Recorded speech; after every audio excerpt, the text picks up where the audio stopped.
your door, you guide me in by candlelight.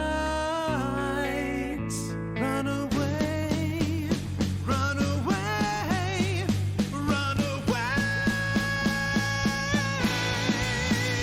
Run away with me, my baby. Come away and someday, maybe we'll find a place you'll see, where a king and a maid can be free. You're my lady of the land, and my life is in your hands. Your eyes are green and gold, happy with my very soul.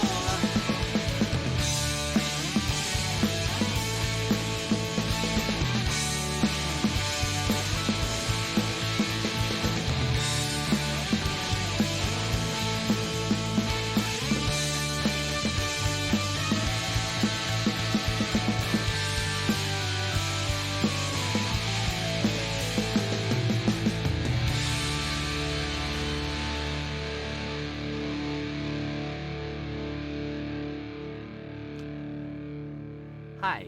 Hello chat. Hi. Hello everyone. Happy New Year everybody. Let me get my lovely sister. Oh dear lovely sister, are you there? Hola! Are you ready I to is be on here. stream? I are. I All think, right, let me yes, bring I you are. up. Hey! Ta-da! Art and Tea is back. Julie says hello, Happy New Year. And I say hello, Happy New Year back. Here. Yeah, it's nice to see you. Yeah. So what are you gonna be drawing for us today, my lovely sister? Also, the camera is catching off the left side of the pad. I don't know if you want to adjust or not. It needs to go. Yeah, I can see the other. I can see the what's on the off of the pad. The camera is tilted to the left a little too far. Is that better? Can you? Not. That's. Why did you twist it? Tilt it means the I other don't know. direction. Untwist it. Like this way? Yeah. Now untwist it. Okay. There you go. Ah! Yay! Perfect. Excellent. I have somehow gotten rid of the chat on the computer, and I do not know how to get the chat back. Oh, well, I'm very sorry. Oh, to I hear found that. it. I found that. I found it. Like how we get back to streaming and the first thing you do is blow it on my mic by yelling, I found it very loudly. Sorry, it's really hard to tell how loud I'm being in someone else's ear. Anyway, I'm glad you found the chat. How was your Christmas season? It was different. Oh, yeah, same. Please. Hey! Thanks for the resubscription. 28 months? Oh my god! You know it's free if you do it through Amazon. No. Really? Yeah. Holy it is. shit. I had no idea. Oh my god, I got good news, y'all. My Gelatinous Cube action figure has arrived in my mailbox. Do we see it? I don't know. I'm not at my mailbox, am I? No. I want to see it. I love Gelatinous It Cube. should be here before the end of the show. Oh no, maybe not. So, I think my mom probably won't be home until after 4. So you will not see it, but maybe next week I can show you my Gelatinous Cube action figure, which I totally forgot I bought, by the way. And, by the way, was supposed to charge me first week of January, charged me last week of Christmas, last week of December. Good thing I had money in my account, otherwise that would have sucked. Mostly because I wouldn't have got my toy, because I don't have that protection. Instead, it just goes, no, you can't spend money, which I much prefer. Also, I have a credit union, so it's not the same thing as a bank. But yeah, Gelatinous Cube, it's in a flat box, so I imagine I have to assemble all the walls together. But it's scaled for 6-inch action figures, which, I mean, I just happen to have a large collection of 6-inch action figures. So these two are 6 inches. This is 5-inch and 6-inch figures. And then over in the closet, I have 3 3/4 inches. So I'm gonna. The thing is about a gelatinous cube is, sure, it's scaled for 6, 7-inch figures, but that means that it could be a very large cube for smaller figures, or a very small one for bigger figures.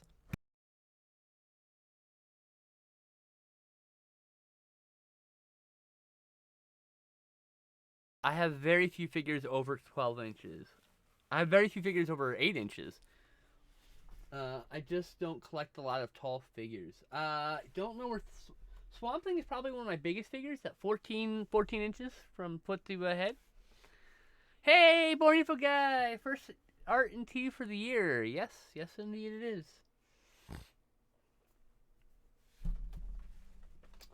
I thought I had Swamp Thing here. I don't have Swamp Thing here. I think I packed him away. Oh yeah, wait. I put him in his box. He's in the closet. But I do have Maniac Cop here, which is also larger than 6 inches. This is a custom plush made by a friend on Twitter. And look how bloody he is. He's so cool. I stab you! Okay, anyway. That's not at all how Maniac Cop sounds. I don't think he talks in the movie, honestly. He just silently murders people. Because it's a slasher film. The problem with Maniac Cop is it's a slasher film about a killer killing cops and no one gives a shit. Like, in movie terms, cops are usually the bad guys, or either superheroes or bad guys. And in this movie, the cops are corrupt. So the slasher villains killing cops that are corrupt. And I can't bring myself to root for anybody in the movie because I'm just like watching the carnage. It's a fun movie. The first sequel is pretty good. The second sequel, not so much. Do I own Maniac Cop? Maniac Cop. I've seen so many movies. Yeah, seen so many movies. Oh, I think I do have Maniac Cop. I have Maniac Cop. I don't have Maniac Cop 2 yet. I may not get Maniac Cop 2. I think Maniac Cop 1 is good enough. Oh, shit. There was a remake in 2008. Oh, no. That was just a teaser to try to get a remake made. Right. Never mind. Oh, wasn't there there was going to be, like, they tried to remake it a few times now. I think it's, like, stuck in, I think it's stuck in a thing.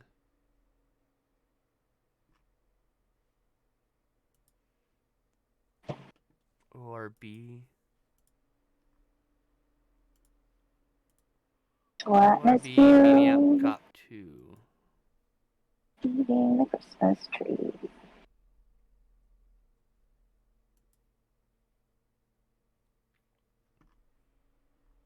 Okay, hold on. Commentary, isolated music, theatrical trailers. That's on the 4K. Just 2 Blu-rays, also as a feature film, plus extras, plus an audio commentary with William Lessig and Nicholas Winding Refn. Yuck, that last one. Back on the Beat, The Making of Maniac Cop 2, Cinefamily Q&A, deleted scenes. Disc 2 is another Blu-ray. I'm confused. Scan of 4K, different rate, transition, a new HMS. Okay. Oh, they just copied this information twice. I'm sorry. I'm reading it wrong.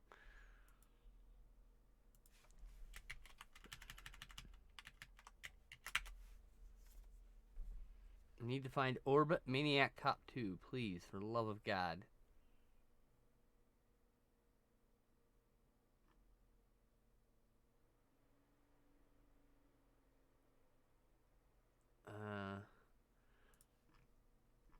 There is a re-edit of Maniac Cop 2.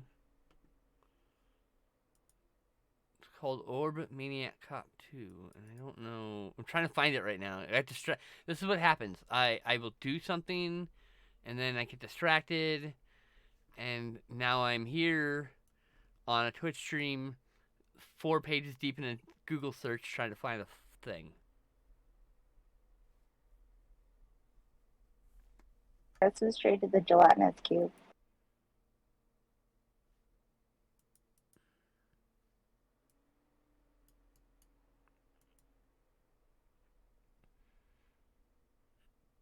LinkedIn, Facebook. Where's your Vimeo where this was probably uploaded? Shit. Instagram? Anything? Oh, Instagram. Do you have... Okay, now I'm on the editor's Instagram. But does not have any other...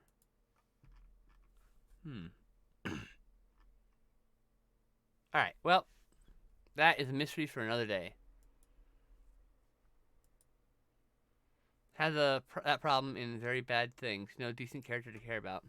Yeah. Let's see here. Oh, let me scroll back. There's chatting that has been happening. Julie says, my cat, Debbie, says, hello. She's old enough to visit this website. Oh, that's good. Sherlock is 10 years old in December, and like 12 months from now. She'll be, literally 12 months and 10 days, she'll be, I guess 11 months and 10 days, I should say. She will be 10 years old. See, like, I don't necessarily think that a movie has to give someone a protagonist that you like. But there's plenty of movies I do like that do not have good or kind or decent people in it. Bad Lieutenant, great movie. There's not a single soul in that movie that deserves redemption in the character-wise, you know? So, like, but I love that movie, and I love the Bad Lieutenant, like the main character, Harvey Keitel. I'll never forget his mournful cry in a church while naked. I will never forget his naked body in that church while mournful crying. I'll never forget that movie. The movie lives in my brain. But yeah, I understand how sometimes a movie can be unfun to watch if you don't, if like not liking the characters. Like I get that. I totally understand that. It's not something that's a requirement for me, but I understand why some people have that requirement. You know. Pre-happy birthday, Sherlock, for 11 months and 10 days early, Sherlock cat. The little puker that she is. Puked in an impossible to get place, and I don't know how the fuck I'm gonna clean it. I basically have to take everything down to get to it. Like she threw up behind a thing that's towering and big.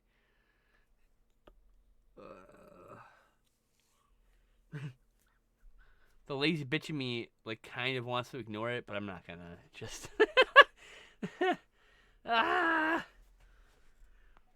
My cat's a little stinker.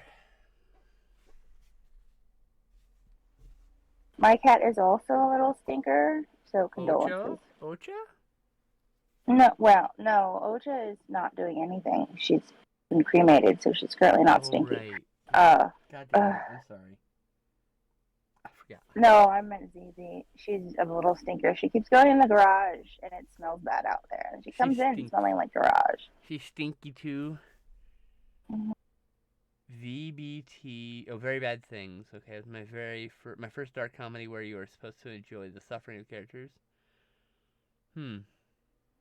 Are you supposed to? Just because a film puts it, like, relishes in the torturing doesn't mean that you're supposed to enjoy the torturing. You might be supposed to feel uncomfortable the entire time. That might be the intention. Like, look, I'm writing a movie, okay, and I can spoil the opening scene because I pretty much posted the opening scene on social media. But like, the opening scene is the main character, who's the center point of a cult, assisting everybody else in their suicides by rearranging their bodies after they've done it. They commit suicide. She didn't do anything else other than arrange the bodies afterwards. And then she chickens out and leaves. Chickens out's the wrong way to phrase that. She just changes her mind and leaves.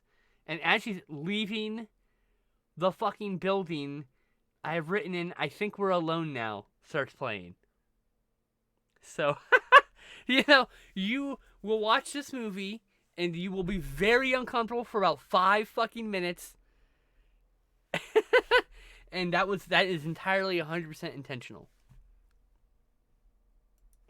So, I'm not saying that your feelings on the film are totally valid.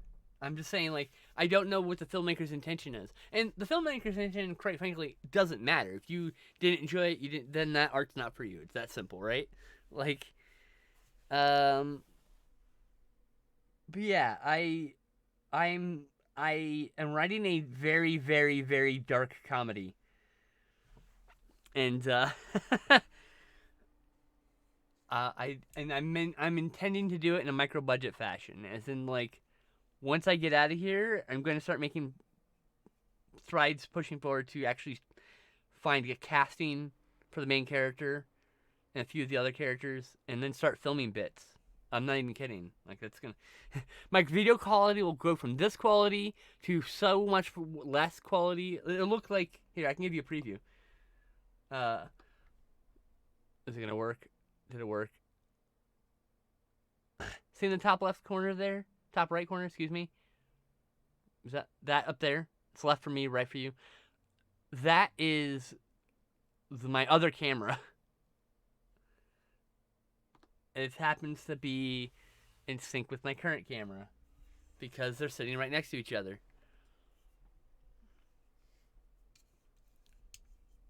But it'll be a much lower quality camera in the future. But that's because I'll be using this to film things.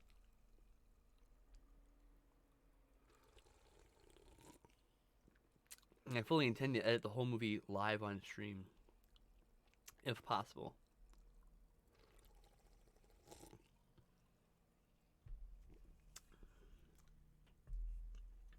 Like, I am fully intending to make the viewer as ridiculously uncomfortable as I possibly can for 5 whole minutes at the beginning of this movie. That's my intention. I want people to go, oh, what? I thought this was a comedy. This isn't funny. And then the comedy starts, and it's just like, I'm working on it. It's gonna be cool. You there? You there, Tashra? Feeding Christmas to a gelatinous cube. That's pretty cute. Not gonna lie, pretty fucking cute. But yeah, like I said, not everybody's gonna be into that kind of art. Totally acceptable. Like the cinema of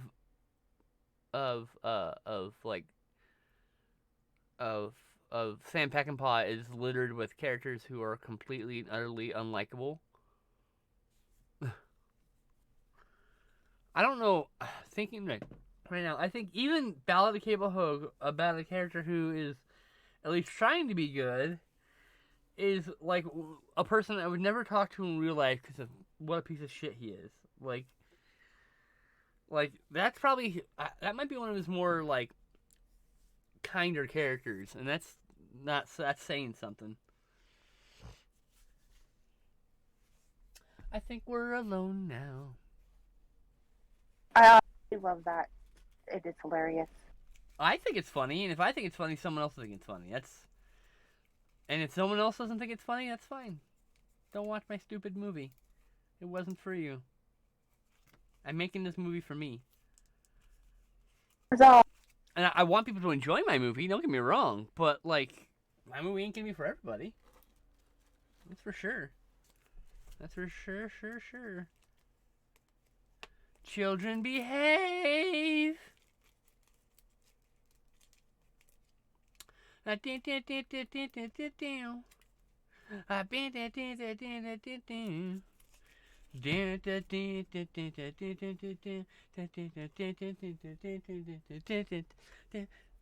we're alone now.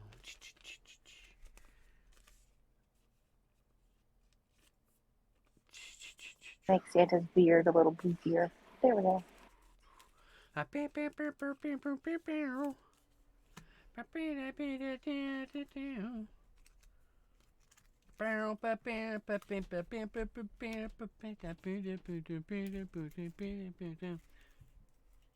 just stuck in my head now. In my head now too. Why? Gelatinous cube eating Santa. Yes. And a tree. Keep going the wrong direction. And apparently some elves. Some elves. I don't know. There's 3 skulls and only one's got a Santa beard, so. It's Mrs. Claus and their kid. Okay. Gonna make it really dark again, once again. I could have made it darker. I could have made it eating a puppy. I did not. Aw, that'd been cute. Hey, Raptor! Happy New Year's to you. Happy. What? You broke up. Oh, I was too high pitched. I said, Happy New Year, Raptor. But every time I get excited, it cuts me out because Mike doesn't like emotion. It's true. Doesn't like your emotions. I Very guess specifically, not. it's anti-Teshra. So rude.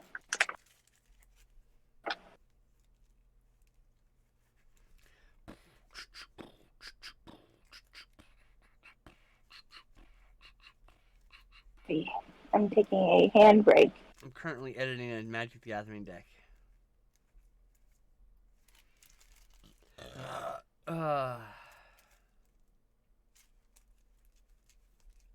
I am a fan of things. I like stuff. It's pretty cool. Stuff is pretty neat. You know? Do you like stuff? I love dinosaur stuff.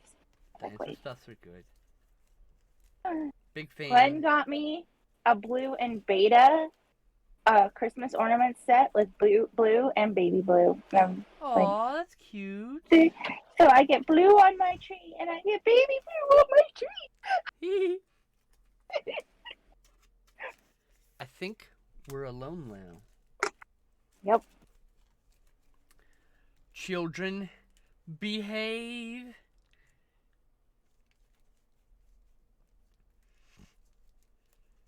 I don't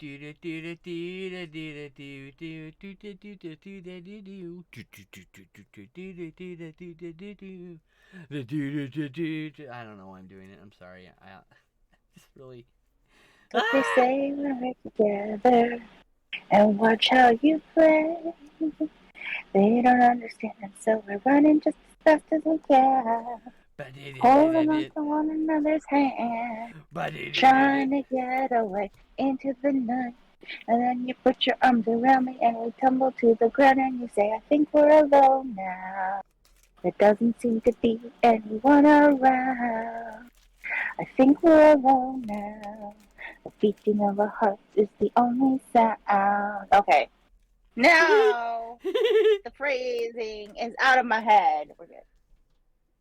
I'm glad you were as ridiculous as I am, my dear sister. I needed to hear like the whole thing. I know. I understand entirely. I very much understand entirely. Completely. Otherwise, it's just going to be playing in my head for the next 3 weeks. Yeah. Pretty much. Yep. Oh my gosh. I watched the Guardians of the Galaxy holiday special and so I had the good. song. I had the song stuck in my head for days. Christmas time is here. Yes.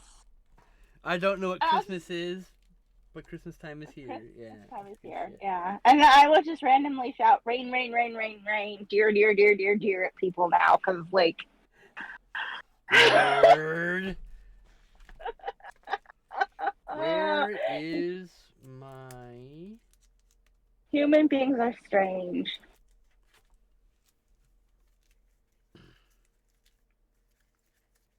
We didn't watch Rex. We need to watch Rex. Oh, we're supposed to watch Rex too. I know. We didn't watch Rex. Sphinxes. No, I need my drakes. Ah, here we are. Rexu is the cutest Christmas movie of all time. Ah, no joke. And I would have watched love it already. Retsu. 'Cause I was gonna watch it with you, so. I know. So my my holiday was spent watching movies with my bestie because he decided to take a week off of vacation for his own mental health, and his own mental health included watching a lot of movies. As it should. So stats for 2022. Shall we go over it? Yes. I watched 818 movies. Very impressive. Is it though? I think I can do better. It's more movies than I watched. I'm impressed. My average is 68 a month. My or 15 a week.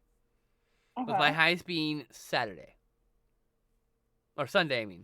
Saturdays, I am usually really busy doing stuff till like 9 or 7, somewhere between 7 and 9 p.m. And then I get to watch movies with Justin until like 3 in the morning. And then Sunday, I'm usually much more free. So I watched that. My first movie of last year was Hudson Hawk. Sucked. Hated it. Still hate that movie. The last movie of the year was Ghost Dog. Still love it. Rules. My most watched films are Miami Connection and New York Ninja at 3 apiece. Like 3 times last year or 3 times ever? 3 times last year. Oh, okay. I think I watched Encanto 3 times last year.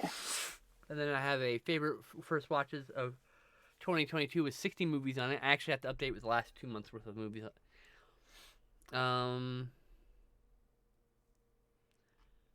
I founded a new genre called Dungeon Drone. Ooh.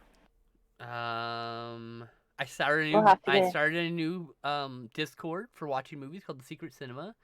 We've got logos and merch coming. I have a massive From Dusk Till Dawn movie marathon, 6 movies plus commercials and trailers and videos and nonstop from 6 p.m. to 6 a.m. It's gonna be a Friday to a Saturday stream or event, and when I have the poster ready, everyone will know. I would actually, once I get the logo done, I can start designing everything else, and I'll probably end up doing that in stream. I watched 281 horror movies last year. No surprise. 271 action films. Wait, best horror movie of the year. Best horror movie of the year? Yeah, and then I'm going to ask you the same for action, too. Every time you tell me a genre, I need to know the best one of the year. Let's see here. My rating highest first.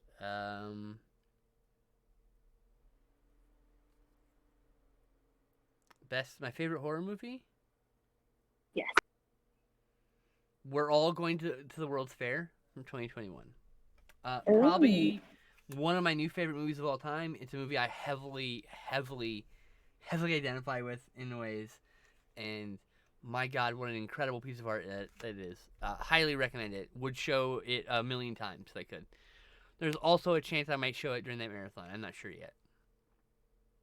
Kind of wanted to show stuff that like no one's fucking heard of, specifically to surprise, because it's called The Secret Cinema, right? So, right. It's all about the secrets. Rexu is a good secret.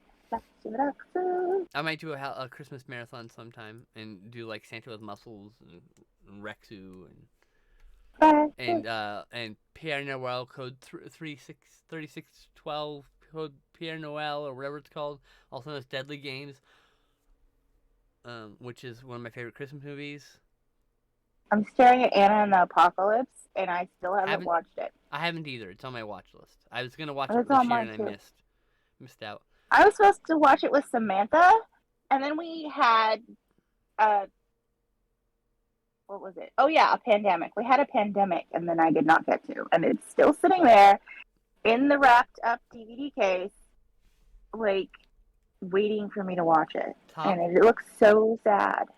Top horror movie I saw last year, or horror movies I saw last year are We're All Going to the World's Fair, Mad God, Blood on Méliès Moon, excuse me. I Was a Teenage Serial Killer. Oh, I've heard of that one. And the new Hellraiser movie. That's like the top 5. Cool. All right, now genre. I had to remove horror because when you click on horror again to remove it, it just says not horror, which means it'll show things that are not horror. And I'm like, no, and then to remove it again to actually make so I can go choose action. Action movies of the year, Everything Everywhere All at Once. I need to see that You so badly. fucking do. It's so fucking good. New York Ninja, 8 Diagram Pole Fighter, Furious from 1984, which is an insane movie. The Night Comes for Us. Those are the top 5 action films I saw. Ooh. Watched 236 comedy movies, 183. And oh, you want for every genre?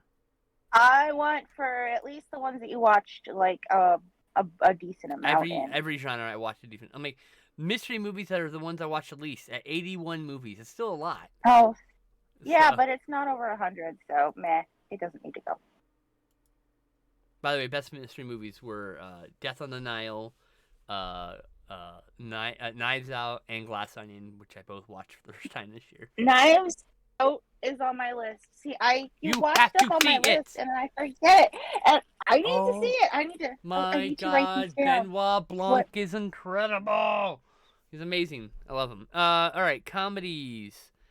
Glass Onion is on my list too, Raptor. But the problem is, I only remember what I am on the show, and then I can't write it down because I keep all my lists in my phone, and that's what I used to stream with it. So I forget until the next show. What you should do Yes. is message Glenn on Messenger, Okay. and then he'll remind Good you. idea. Alrighty. Oh, my dad's calling. Messenger. Hold on. Be right back. Glenn. Okay. Wait. Knives Out. Everything. Everywhere. All at once. Glass Onion. Is that all of them? What was that horror movie? Oh, we're all going to I the stepped world away. fair. What? Are you still talking to me? Because I told you I stepped away. No, I'm not talking to you. I'm talking okay. to. Trying to be clear here. I have to step away and take care of my trash real quick, and then I can Okay. answer any questions about comedies. Who wants a poem while she is gone? Nobody. Oh, thank you, Raptor. That is definitely something that I need to watch. Pinocchio, the luckiest boy we are. I can't spell Guillermo. Hold on. I'm just gonna copy that and paste it. Guillermo del Toro, Pinocchio. He has such a beautiful way with the camera. Even when you're watching a horror movie, it's like the most beautiful horror movie you have ever seen. It's so weird.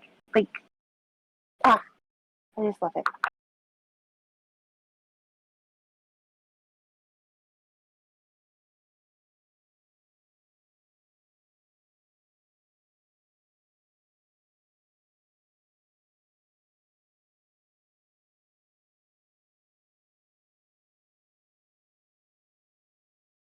Guillermo del Toro.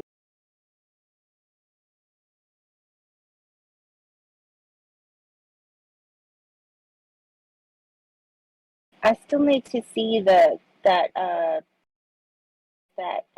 cabinet thing that came out on. Was it on the streaming something? Like on Netflix? I need to watch that still. Wendell and Wild. Thanks.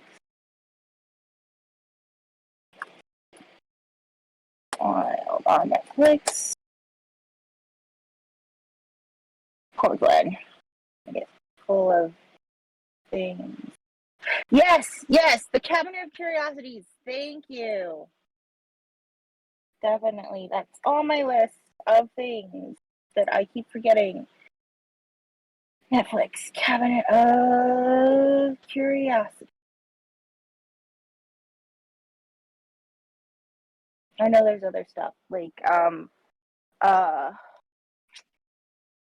the one with uh one of the characters' name is Crowley, and there's the other guy, and then they're angels, and it's written by the dude who died. Oh, I am not good at explaining things I haven't seen, but I did read the book.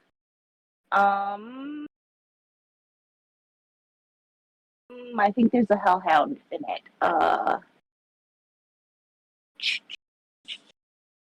It's on Amazon Prime.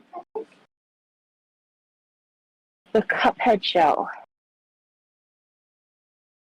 Okay. What's that on?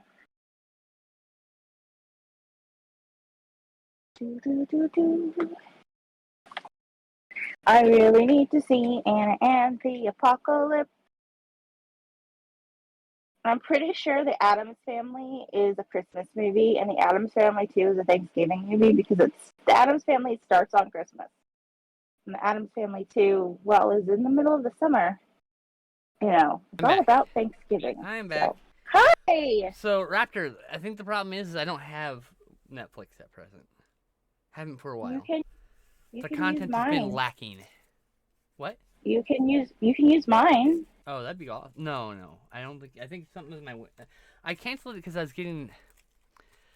having issues with the internet. Like when I streamed Netflix, it starts in 4K because I paid previously for the 4K package, and then after like a minute, it would drop to 360p. It was like watching a fucking a YouTube video from 2008.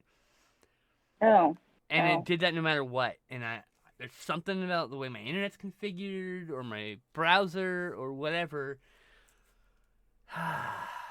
Netflix. But the Guillermo del Toro's Cupboard of Curiosities is on there, which we were just talking about. I know, a lot of things are on there. If you need to use my Netflix for that specifically, you are welcome to. I appreciate it. I will probably instead just illegally download it because fuck these streaming services. If there was a Blu-ray, I'd buy a Blu-ray. Sight unseen, because the word Guillermo del Toro's name is Guillermo del Toro's on it, and he doesn't put his name on just junk. So, you know, that's we were just talking about Guillermo del Toro. There are a few movies he has produced that are not great, but like the people tried to make a good movie, and that's all that really matters. Right. That is my sock. Never mind. Don't look at my sock. Okay. You're vertical. Your camera. Yeah, I already fixed it. I already fixed it. No, you didn't. Yeah. No, I'm looking at the wrong direction. I'm vertical. Yeah. Sorry. Oh. You hit your camera and it turned. All right. I hate when this happens. I have to completely take it out of its thing. The screen. You're good. Ugh. Hey, chat. I'm currently fucking with a deck, a Magic the Gathering deck. We were talking about... right, we're talking about movies. Yeah. Raptor had me put Pinocchio on my list because, yes, obviously. Okay, anyway, I'm going to fucking finally answer this question. Hi, favorite comedies of this year are Weird, the Weird Al Yankovic story. I need to see that too. Mary Jane's Not a Virgin Anymore. That's free on Roku. You can just go fucking watch that. Yeah, I know. I just need to. We Are Sasquatch. Once again, Glass Onion, but we're not going to choose that since I already got it on the list. Fungicide. Okay. Fungicide. This is a shot-on-video movie from 2002 that was just so much fun. Oh, my God. Sorry, I didn't mean to yell.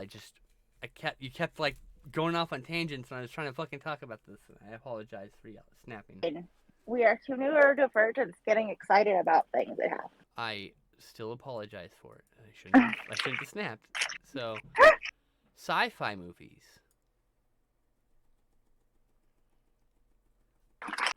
I'm waiting. That stems from feeling like I'm not being listened to, which is a big trigger for me. I apologize for making you feel that way. You're fine. Sci-fi movies. Favorite sci-fi movies of this year. Top 5, 6, 7-ish, whatever I decide to say. We already talked about everything, everywhere, all at once. We already talked about Mad God. Already talked about Guardians. Those are like the top 3. Oh, Fungicide, already talked about that. Here we go. Radioactive Dreams, which I watched after hearing that Albert Puyen had passed. This is his like second movie. What a great fucking movie it is, by the way. So good. Next, I watched Rain Without Thunder. Did a lot of rewatching of movies, sci-fi movies, but didn't watch a lot of new sci-fi movies. So Rain Like Thunder is a HBO documentary, a documentary that aired on HBO for sure, about abortion rights. But it was from 1993, and it talks about how the Christo-fascists. It's set in a future world, a near future dystopia, where the government monitors everyone's sexual activity, and abortions are entirely illegal. Anyway, it's a mockumentary, so it's shot like a documentary, but it's not real. Beyond the Infinite 2 Minutes. That is the second best sci-fi movie I saw this year. Beyond the Infinite 2 Minutes, if you haven't seen that, I highly recommend it. It's about this guy who finds this TV that shows 2 minutes in the future, and then he finds another TV with 2 minutes that shows like 2 minutes in the past, and he like faces them towards each other. And then the entire movie is one long take as they run from one location to the other, back and forth between the other room and this and the cafe where the other end of the link is. Like, and crazy ass shit happens, and it's funny and charming, and wow, what a fun movie. Next best sci-fi movie I saw was Nope. Nope was awesome. I bought Nope actually. In fact, Nope is right here. Also, I have Mad God here also in Steelbook. I also, unfortunately, have Lyle Crocodile, which I've not watched yet.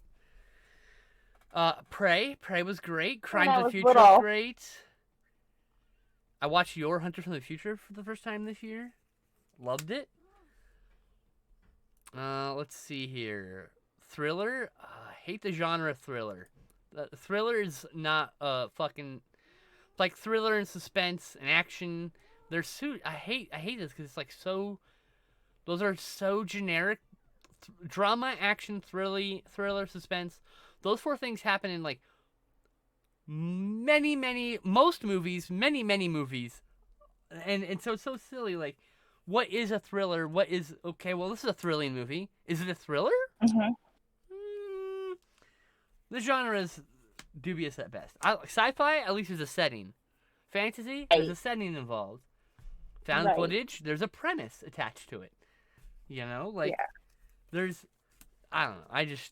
I always felt like action was too generic. I always like to say like, I like Hong Kong action cinema from new wave from like the 80s to the 90s when like John Woo ruled. That's a very specific genre. That's a genre. It's called heroic bloodshed. That's my like. First of all, genres are extremely personal. Your horror movie is my thriller film. My thriller film is your horror movie, and so forth. That goes for a lot of things. Like what's scary to one is not scary to another. Same with comedy and drama and all that other shit, right? Like, I like to classify The Village from, what was that, 98, 99? As a 2001. 2000. Oh, okay. I was really wrong on the year. As a love story, not a horror. I mean, 2004. There actually, is horror. Also. Oh my gosh, it is a love story. That's an interesting. It's a romance. Huh. It's a romance. It's definitely a romance, and definitely a love story. Sure, there's horror elements, but like, that's not what I call it. There's a love story in it as like the core center of it. There's a story about love and devotion. Exactly. And the length someone would go for the person they love, but it's not the center focal point. So one could argue that it's not actually a. I mean, there's definitely arguments for that. But also, many horror fans who are fucking useless will say like, "That's not a horror movie," and then I stop talking to those people. Like, bro, I was on a date with this girl, and she started like going off about like modern horror, And I was like, Uh-huh.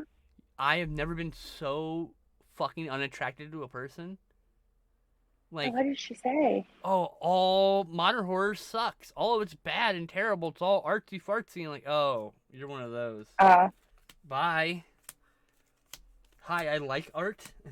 I watch micro budget films by people on YouTube. Like, I like art, okay? I like art more than you, probably. I'm okay with that.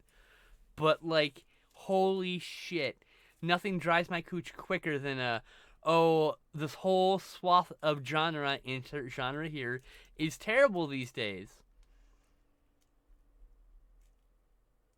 Favorite comedy of 2022, Jackass Forever, 100%.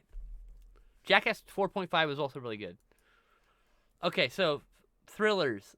Punishment Park, which is another mockumentary about a fascist United States where if you break the law, your options are to go to prison for a very extreme sentence or go for 5 days at Punishment Park.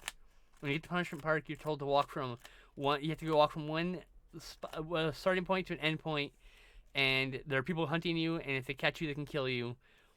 And yeah, that's the options. Thriller. See, like Escape from LA. Is it not really. similar? No.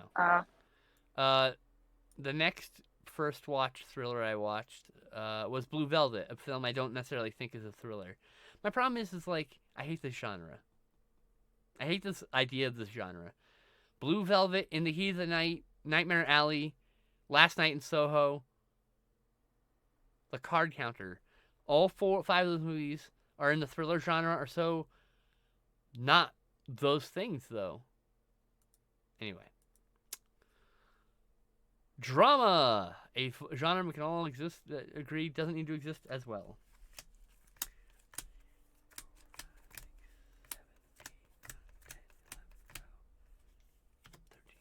Fucked up the count. I had to count these real quick. Hold on. 1, 2, 3, 4, 5, 6, 7, 8, 9, 10, 11, 12, 13, 14, 15, 16, 17, 18, 19, 20, 21, 22, 23, 24, 25, 26, 27, 28, 29, 30, 31, 32, 33, 34, 35, 36, 37, 38, 39, 40. Thank fuck. Okay.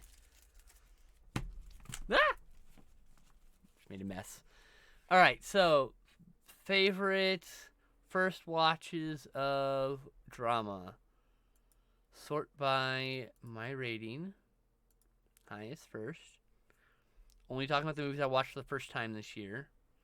Okay. See, look, we're all going to the World's Fair, and Punishment Park are both here. Neither of which are really, I mean, they're okay.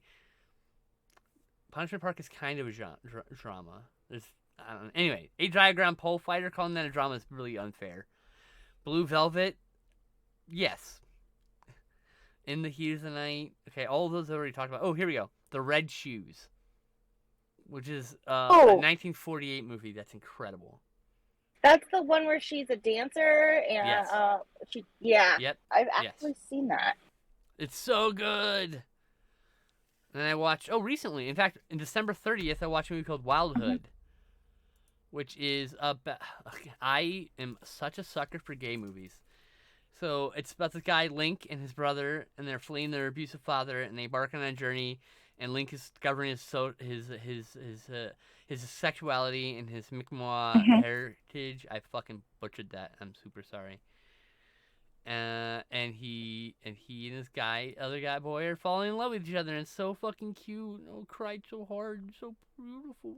Anyway, Cool. it was so good. A new favorite movie I watched this year, Mikey and Nikki. What was that last movie called? Wild Hood, one word. Hood. It's on Hulu. Mikey and Nikki from 1976, an Elaine May film. Elaine May got John Cassavetes and Peter Falk together, and oftentimes there was a script. They would do scenes in the script, and then she would just let the camera roll, and Falk and Cassavetes, fully in character, just living as their characters, just were like talking for hours on end, and that went on for like a year before the studio tried to take it away from her.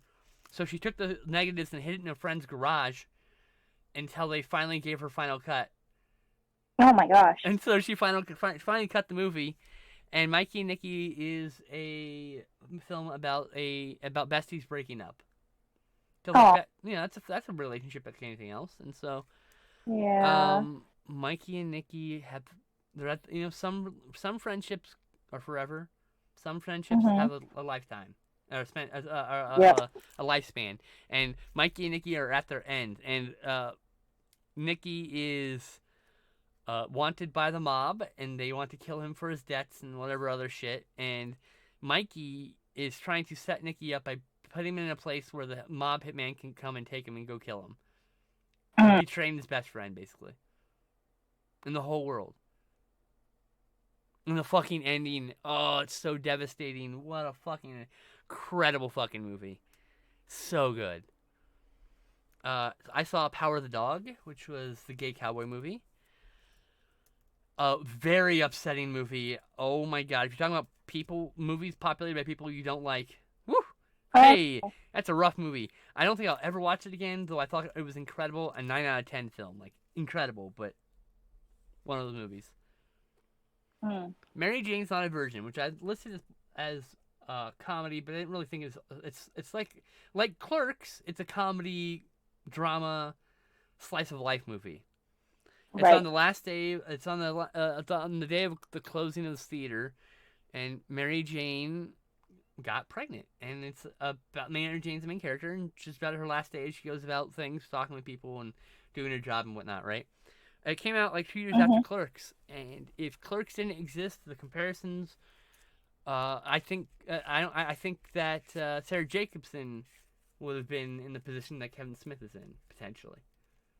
But because Kevin Smith existed and was making movies, and that film was unfairly compared to Clerks, I think that's the world we live in. Mary Jane's Not a Virgin. I highly recommend all of the works of Sarah Jacobson. There's only 3 of them. It's a feature-length film, a 40-minute short film. I was a teenage serial killer, and a few shorts, and that's it. That's all she got to make. She died of cancer very early on in her career, and it was fucking shame. But this movie I fell in love with. It's one of my all-time favorite movies, like ever. It's one of those ones I'm gonna come back to all the time. I watched Millennium Actress. Actually, to be fair, I watched all of Satoshi Kon's work this year, and of note, I would say that he has all of his movies have this real vile hatred of women. And not like I'm not necessarily saying Satoshi Kon is misogynist so much as his artwork depicts misogyny in its highest form. What I will say is Satoshi Kon is fatphobic, as much as I loved Perfect Blue, the ending reveal at the end of that movie with that one character, where they play this fat character is like body horror, and like, man, I can't get behind that. So I liked Satoshi Kon's work. I don't know that I will revisit it. Ask me again in a few years. I saw Umbrellas of Cherbourg for the first time this year, which is a French film. Incredible, beautiful film about a couple figuring their shit out. And yeah, I watched It's a Wonderful Life for the first time this year. Hey, how There's did a you drama, like it? by the way. That's a fucking drama. Yes, it is. What a great fucking movie that was, by the way. You know, here's my recommendation to you. If you haven't watched A Christmas Carol in 1938, you should. Because I know you love the Muppet Christmas Carol. I love many Christmas carols. And Christmas Carol 38 is the big inspiration for Muppet Christmas Carol's like aesthetic. Both of like the deities the different personifications of time, I should say. Not really deities. All that. The ghosts? Like the ghosts, sure. Yeah. They're more than ghosts, let's be honest. They are, but they're supposed to be ghosts. 157 adventure films. A genre Wow. that I also think is mislabeled a lot. Because, like, Wildhood is in this adventure film. It's not an adventure film. They go on an adventure, but it's not an adventure as in, like, here's an idea. Adventure film, Indiana Jones. There you go. That's an adventure film. It's globe-trotting action adventure, plot that spans the whole globe. Like, I don't know, like everything everywhere at once. I don't know if that's an adventure film. Kubo and the Two Strings. Holy shit! I saw that for the first time this year. That's #1 adventure film this year. That is so good. And also, yeah, one on your list that I've actually seen. Woohoo! And then I saw The Northman, which was also really fucking good. Mm-hmm. And Hunt for the Wilder People. Also, that's a comedy though. I don't know why it's here in adventure. Embrace of the Serpent. Which one was this? Oh right. There's this movie called Embrace of the Serpent. It's an epic story. It's the first feature-length film shot by Brazilians in Portuguese and other native languages of Brazil, and that's pretty cool. It was Academy Award nominated. I don't know if it was one or not, but it's about the Amazon River over the course of 40 years. Wow. It's really good. It's really, really good. It's on Tubi for free. What's it called again? Embrace of the Serpent. Not an adventure film. Just good. Just very good, yeah. Raptor says Tokyo Godfathers has become a yearly Christmas tradition. I love that movie, Tokyo Raptor. Godfathers is Satoshi Kon's best. Here's the thing, like, on one hand, hey, it's a really sweet movie about accepting oneself, found family, etc. On the other hand, it's completely and utterly steeped in transphobic what's the word I'm looking for? Like nonsense. It's like the big knuckles, the way they describe the like, just, oh god, it's steeped in like that dog shit, like, this is what all trans people look like, you can always tell they're a trans person type deal. So it's a complicated movie. One could say it's about someone who doesn't give a fuck if they pass, yes, but also it's by a cis person. So, not really. First movie I saw that had a trans main character. It's like for me, it's as awkward feeling as watching a black empowerment film directed by and written by a white person. Do you know what I mean? Yeah, I get it.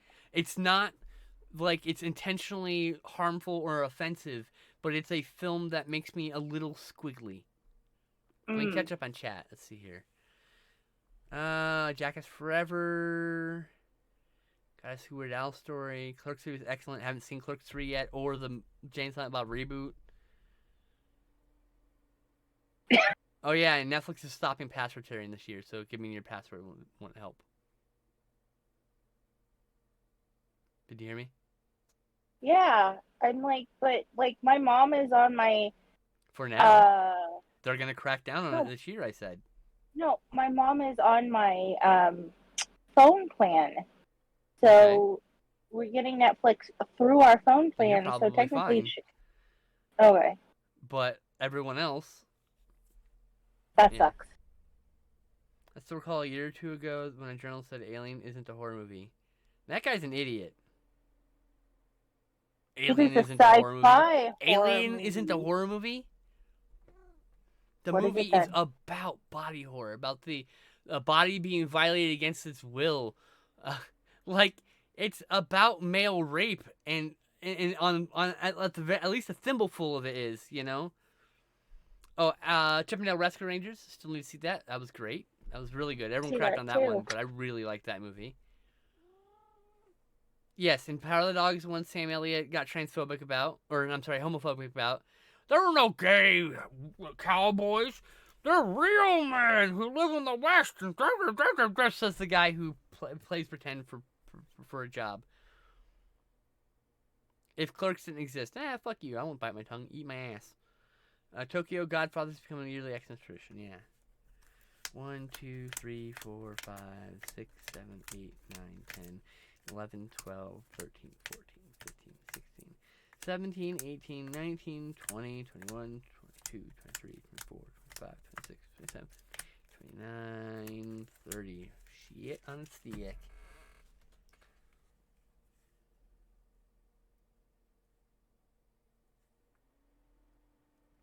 Boop, boop, boop, boop, boop, boop, boop, boop. I need to figure out what I did with my markers there. I think we're alone now. No!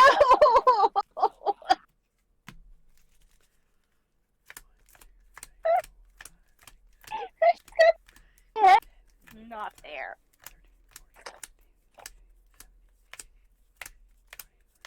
You can be an action and horror movie.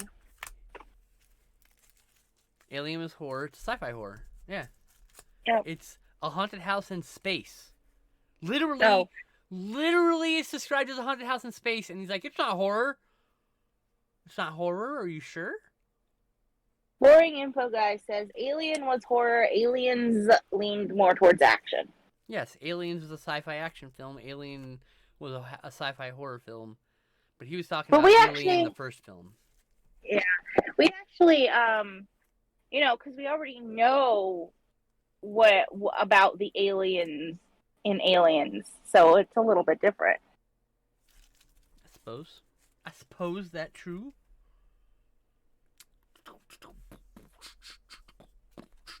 This is why remaking Aha movies kind of doesn't work because Aha movies? What are aha movies? yeah. Okay, so Aha movies are not remaking. Yeah, remaking is where they have this ending that's like, oh my gosh, like what is that? A really good one is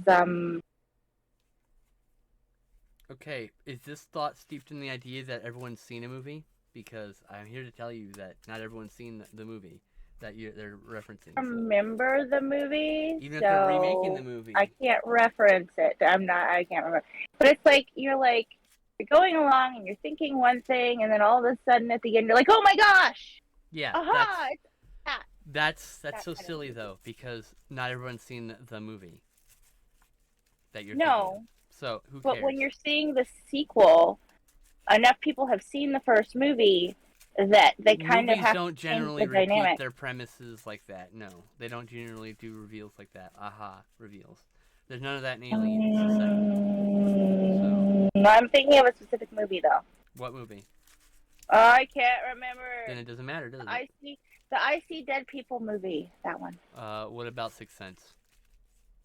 That was There's an only one aha. movie. There's no fucking sequel. I know. So what are you That's not what talking I'm about? saying. I'm Like- Are you talking about watching it again? no. Okay, then what are you talking about? I'm trying to explain, but you keep interrupting. Dang it! I've lost my train of thought. I've been derailed.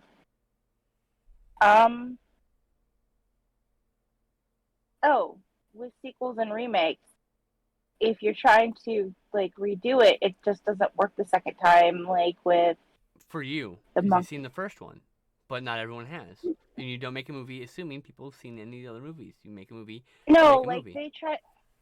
I don't People try understand. and remake it. What you're describing I don't think has happened very often in cinema. Like I don't know. No, they remake it.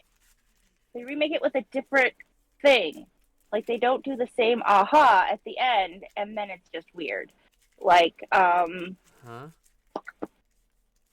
I don't understand. Planet of the that. Apes. What like about Planet of the Apes. When they remade the Planet of the Apes, and they tried to do a different aha, it was just strange. That's because I you've don't seen the remember original. why- If I you've don't only remember seen why the I was remake, saying this. okay, but if you'd only seen the remake, the aha moment works just fine. So, that's what I'm saying. You're assuming because you assume that everyone's seen the original, but that's not why you make a movie. You make a movie to make a movie to make it good as a standalone piece of art. And Well, I just don't know. if you're doing a I don't remake, think- you want to hit the same beats as the other movie. Otherwise, people will get mad if you don't hit the similar beats. Not the same beats, but similar beats. But it didn't hit the similar beats. What I was saying, but that's not what I was saying in the beginning, and now I'm lost. The Psycho remake doesn't count. The Psycho remake for the millionth time, Raptor, is literally an act of fucking it's an act of protest. Like, you have to understand, fucking Van Zandt goes in there, Gus Van Sant goes in there and is like, hey, I want to make this movie. And they're like, hey, we want you to remake Psycho. And it's like, there's no point in remaking Psycho. You know, it's like a perfect movie, right? Like, there's nothing that I could do to make it better. They're like, well, we won't fund your movie unless you do the Psycho remake. So he does the Psycho remake. And he's so offended and appalled at the idea of having to remake Hitchcock's movie that he literally just does it shot by shot. Because he doesn't think he can add much of anything. A few shots are different. But, like, he doesn't feel like he can add much of anything to the film to make it better. And he's right. He didn't add anything of appreciable value to the Psycho remake. So it does not count in this case. How did the Planet of the Apes remake not make sense in its own context? Please explain that. I would love to understand that. So I don't see that myself. And I would love it if you could show me. With your words, obviously. Okay. Hey, Patty has to say it? I guess I'll have to watch. No, you don't have to watch it over again. The whole point is you don't have to watch it. You're not supposed to watch it. That's the movie you don't need to watch ever because it's just the original movie. Because Van Sant was trying to say, don't stop making remakes. Just fucking make some new shit. And then he made fucking House Jack Built, and I'm all just, that's just depressingly bad. It's the repugnant film. I should say, not bad, repugnant film.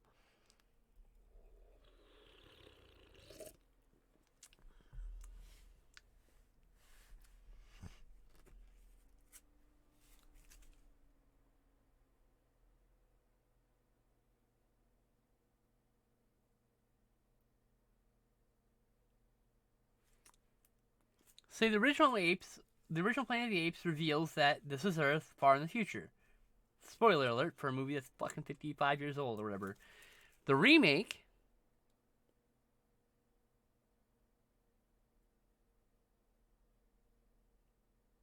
and yes, you're not wrong there, but the remake of Planet of the Apes changes the plot.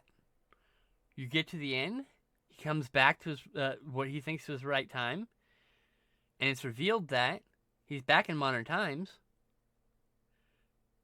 but it's ape times because his original trip forward took him into a different universe. That makes sense. So now when he gets out of the pod and he sees fucking Abraham Ape Lincoln or whatever. Ape Lincoln. There we go. And he's like, oh, fuck me. Like, I don't know what he says, but... Now, is that a better ending than the original? Fuck no. But is it at least an attempt to make something different and interesting? Yeah. Do I think that movie's successful? No. The effects are great. The effects are really great. Like, so good. So, like, I find things to like about that movie, but I don't think it's necessarily a good movie. The Planet of the Apes remake, I mean. And you're not wrong. You can't go back to the original elements of the first movie, say, a la Alien and Aliens. But Trying to say usually that you don't do that. So. say things badly. Okay, but no one ever did that. Like, has done that. No one does that. No one goes, I'm going to make a sequel and make it exactly the same as the first one and assume that no one's seen the first movie. I don't think it's... name a movie.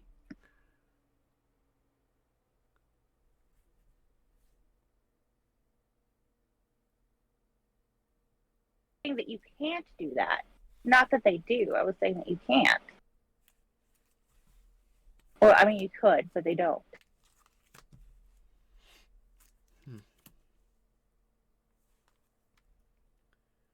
Put in the graveyard from play. It deals 6 damage to each creature it blocked to the combat. Alright. This doesn't go here. I think we're alone now.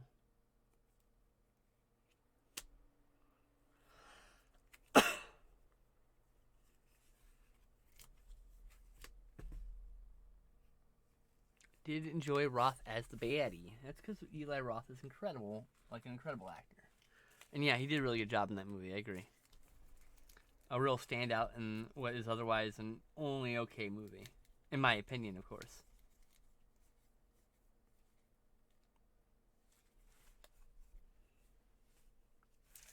Alright, hold on.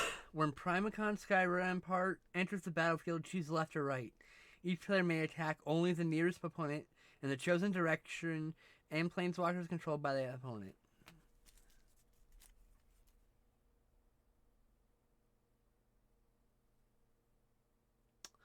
Well, that's...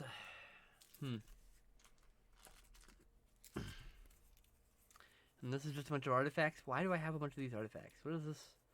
Just a pile of artifacts I have here.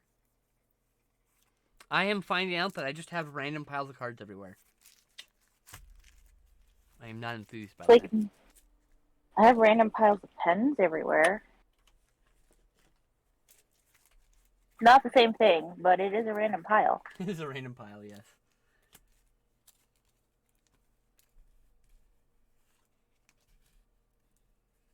Oh, that for my dinosaur deck, right. That's my draft cube. That's for the dinosaur deck. Draft cube. Dinosaur deck modification. These are all excess cards. Okay, excess cards that need to be sorted back into the collection. And this is dinosaur bits. Dino bits, dino bits, dino bits. And then this is me having to sleeve these two cards before I fuck them up. The only way that ending makes sense, you have to know what the original ending was and that they felt they need to do something different. I don't know. I think him coming back into time. I think him using experimental fuel or whatever engine or whatever it was to travel, and he came back, but it wasn't the same Earth he came back to. I think that makes sense. I don't know why you don't think that makes sense. Without having to know the original movie at all, I don't see, like, just as a movie, guy goes into space with an experimental space rocket thing, comes back, is on a planet of apes, somehow gets back to fly to try to get back, and ends up finding out he's in this weird other universe. I don't know. That's just me, though. Differences in opinions. That's why I love art, though. Because the art I like is not the same as art you like. And there's no wrong way to like art. You just like what you like.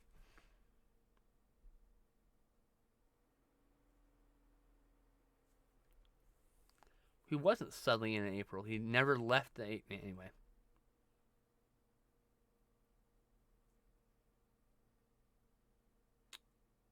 Anyway, so shall we move along to fantasy films?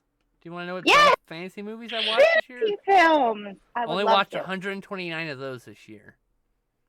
And some of these movies, I can already tell you, aren't fantasy films. Like, that's a horror movie I just saw. Mad God, we talked about. Furious, we already talked about. Furious is actually a fantasy film and an action film, and not really an adventure film, but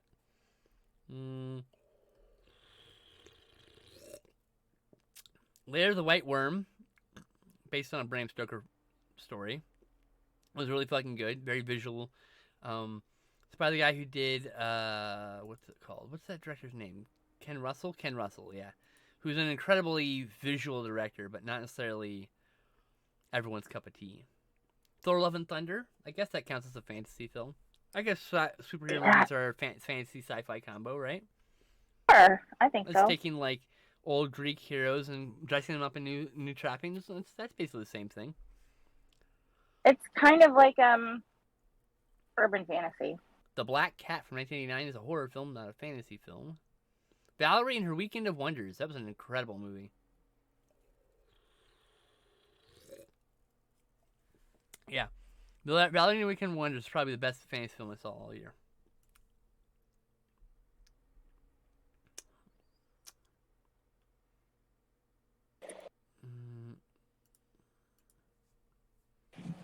And then next up would be, I'm scrolling past things that aren't actually fantasy films. There's a lot of them. Toombad is a horror movie. What the fuck? Oh, Adventures of Rocky and Bullwinkle movie from 2000. Do you remember that? Came out. I remember. I didn't see it. I don't think. I remember hating it. Okay, I remember it being like bad. I watched it this time and I realized I just didn't have the brain for it this time. It's actually like incredibly meta. like incredibly meta. Mhm. It's way ahead of its time. It would fit in a right foot. It would fit right in. Oh, you know, I should probably show the art. I'm sorry. I forgot to hit the art button for a while now. I super apologize for like 25 minutes. Noticed. No one fucking noticed. I'm so sorry. So can you push your art up a little bit so it can be seen better? Yeah. Look at this awesome Jatlin's cube she's been working on. I'm so sorry that I tabbed off the fucking art.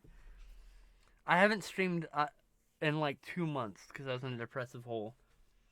Oh, What was I saying before I got distracted? Rocky and Bullwinkle. Oh yeah, that movie fit right in with modern audiences, and it was really good actually. I gave it a 7 out of 10. Oh, The Man Who Killed Hitler and Then the Bigfoot. Kind of disappointing. It was good, but it was kind of disappointing. And then I saw Turning Red. Turning Red was great. Have you seen Turning Red yet? Is that the Disney one? Yeah. Yes, it was so cute. It was so cute. Fucking loved it. And then Netflix released this movie called Day Shift, which is a modern fantasy film. So it's set with like cops and stuff and bounty hunters who are like hunting vampires and stuff on the day shift. Mm. I saw Book of Life for the first time this year, for 2014. I don't know. I think I watched that. It's incredibly I've seen beautiful that. movie, like super pretty. Goes really, if you like double bill it with Kubo and the Two Strings. That's oh right. And then they watched these 3 movies. These are not fantasy films.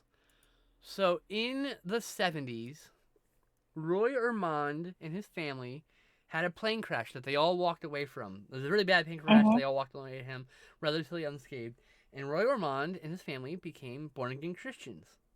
Previously, he directed a lot of like racy grindhouse cinema. So like The Exotic Ones, King of the Bullwhip, Outlaw Women, etc., etc. Untamed Mistress. You know, Girl from Tobacco Row, etc., etc. So he has he turns like he's a fucking vampire. He turns into a born Christian. He finds this Baptist minister, I think he's Baptist minister, named Reverend Estes W. Perkle. You probably have heard quotes from these movies. They have been quoted in songs, especially there's a Insane Clown Posse song that actually that uses clips from it. That's where I heard it first. When I'm watching it, I was like, holy shit. Anyway, they did a trilogy of movies. The first one called A Footman Tire, What Will Horses Do? Which is about the incoming atheist commune invasion, which includes the beheading of a child, shooting of men, women, and children, not real. These are all scripted, right? And all this other stuff about how the communist threat is happening. And then he did The Believer's Heaven and The Burning Hell, which is a pair of movies about, basically about what you to expect if you're a sinner, what to expect if you're a believer. Right? Goodness gracious. And in them are, in The Burning Hell, are some graphic, quite silly, quite interesting depictions of hell, people burning alive, not actually burning alive. Obviously, it's all special effects and stuff, but like, fascinating movie. Believer's Heaven was a bit weaker because it didn't have the same kind of shocking visuals, and it didn't have the same flair. But I found the Footman Will Tire, What Will Horses Do? Nicholas Winding Refn, a person I am not a big fan of as a person. His company like restored a bunch of movies, and this was one of them. And I watched it, and holy shit, it's fascinating. I mean, I'm fascinated by this kind of stuff. That's the thing. It's not everyone's into weirdo cinema, outsider cinema. This is weirdo outsider cinema. For those who don't know, outsider cinema is outsider art is art made by someone who has no formal training in the art they're making. So you just started drawing doodles and you developed an interesting little doodle style that got you famous. That's outsider art, or not famous, got you noticed. Xanadu would be the next fantasy film, next best fantasy film I saw this year. Xanadu, All right, let's see here. Crime films, I'm at 95. I don't think you won't care about crime films. And mystery films is 81. Was there one that was really good or no? Good question. If there was a really good one, we care. You mean other than Blue Velvet? And the Heat of the Night? Yes, probably. other than- And the Heat of the Night, but it's more of a detective movie than a crime movie. I mean, because you've mentioned Blue Velvet I would before, say The Night Come so. for Us, but The Night Come for Us also features some hellaciously graphic violence, like people having their faces smashed in on screen and shit, and like shit you may not want to watch. Crime films. A lot of these films have crime in them, but they're not crime films. A lot of good true crime. I'll Be Gone in the Dark was really great. Murder on the Orient Express, Death on the Nile are both detective films, not crime films. And the thing is those two genres are very closely related, but the difference is simply the protagonist. In a crime film, you're focusing on the criminals, or a cop who is crooked, if you will. So like a detective film, you're focusing on the other side, the good guys, right? That's literally the difference. So, crime film, maybe Boys in the Hood. I saw that for the first time this year. That was really good.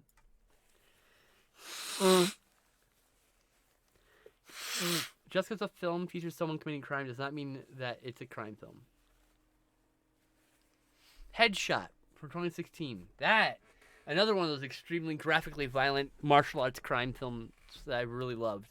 Here Comes the Night and Headshot, closely related thematically, at least. They're not actually connected, though. Extreme Prejudice. There's a 1987 crime film that was pretty good. I don't think there's anything here I would say are required viewing. Mystery films. Glass Onion. That's my Glass Onion. Number one mystery film I saw all year. And I'm not necessarily steeped in the genre, mind you. The Thing is not a mystery film. Neither is Day of the Dead. The fuck? Neither is Blue Out. Oh, here we go. The first mystery film was Knives Out, which I saw actually for the second time this year. I saw years before. Who is saying Day of the Dead is a mystery film? Letterboxd. Oh, it's just automatically categorizing these things. Because someone decided, hey, there's a small mysterious element about this movie. It must be a mystery movie. People are I see. Lady from Shanghai was incredible. Rewatched Twin Peaks Fire Walk with Me. It was also incredible. Rewatched Clue. Having way too much fun with this. What's that? Did they do a Clue remake? There was a Clue remake, right? No. There wasn't? Okay. I said I'm having way... Knives Out is the first Benoit Blanc film. Knives Out is very heavily influenced by Clue, though. Oh, very heavily influenced. I said I'm having way too much fun with this cube. You need to move Way art up again. Oh. You're off screen. Too much fun! Themes and nano genres. Copyright. Is a fucking reserve? Who owns the word nano genres? I want to sue them. Nano crowd. Create your own genres. Oh, wow. Okay. Fuck nano genres, rights reserved nonsense. I will use your fucking copyright maliciously and hellaciously constantly because your copyright's bogus. What else was recently? Inktober. Inktober was recently. Someone was like, "It's copyrighted. You have to credit me for Inktober," and I'm like, "Yeah, the person who made it actually stole it from a black creator too." The person who said that is actually the one who stole it from the black creator, if I remember correctly. Yeah, everybody just switched to Drawtober. Or Arttober. I saw a lot of different things, but yeah, basically they just changed it. Yeah, Arttober.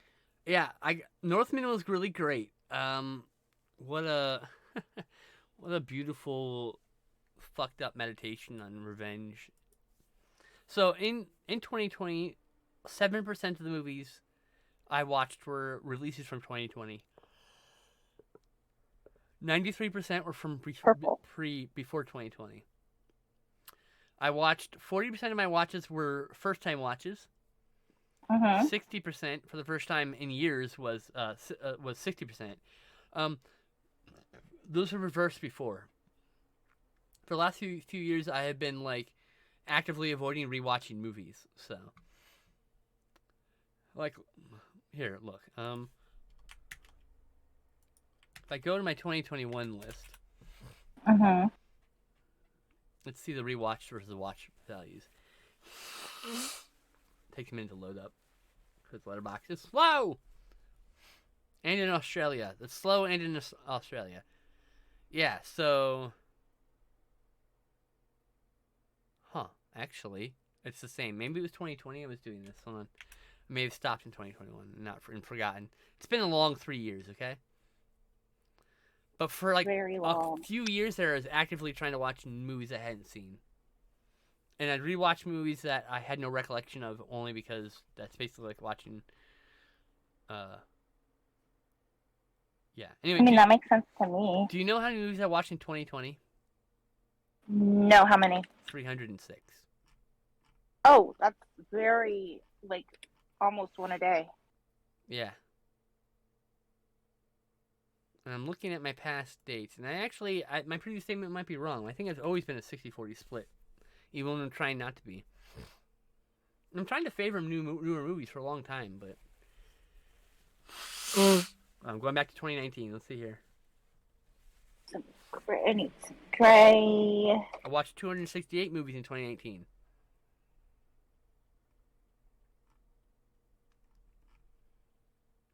Nope, still 60-40. Shit, okay. I guess I'm full of shit, and it's just 60-40.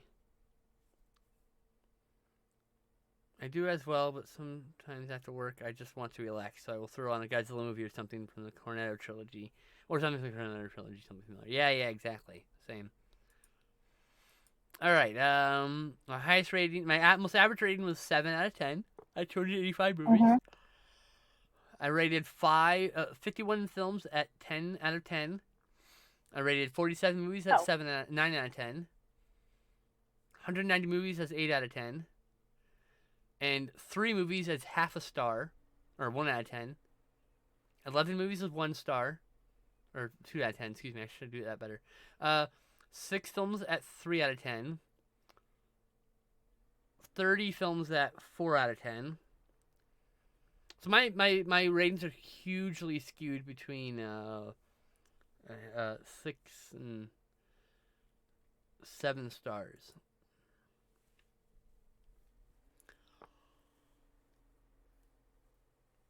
I watched 256 movies for my watch list this year.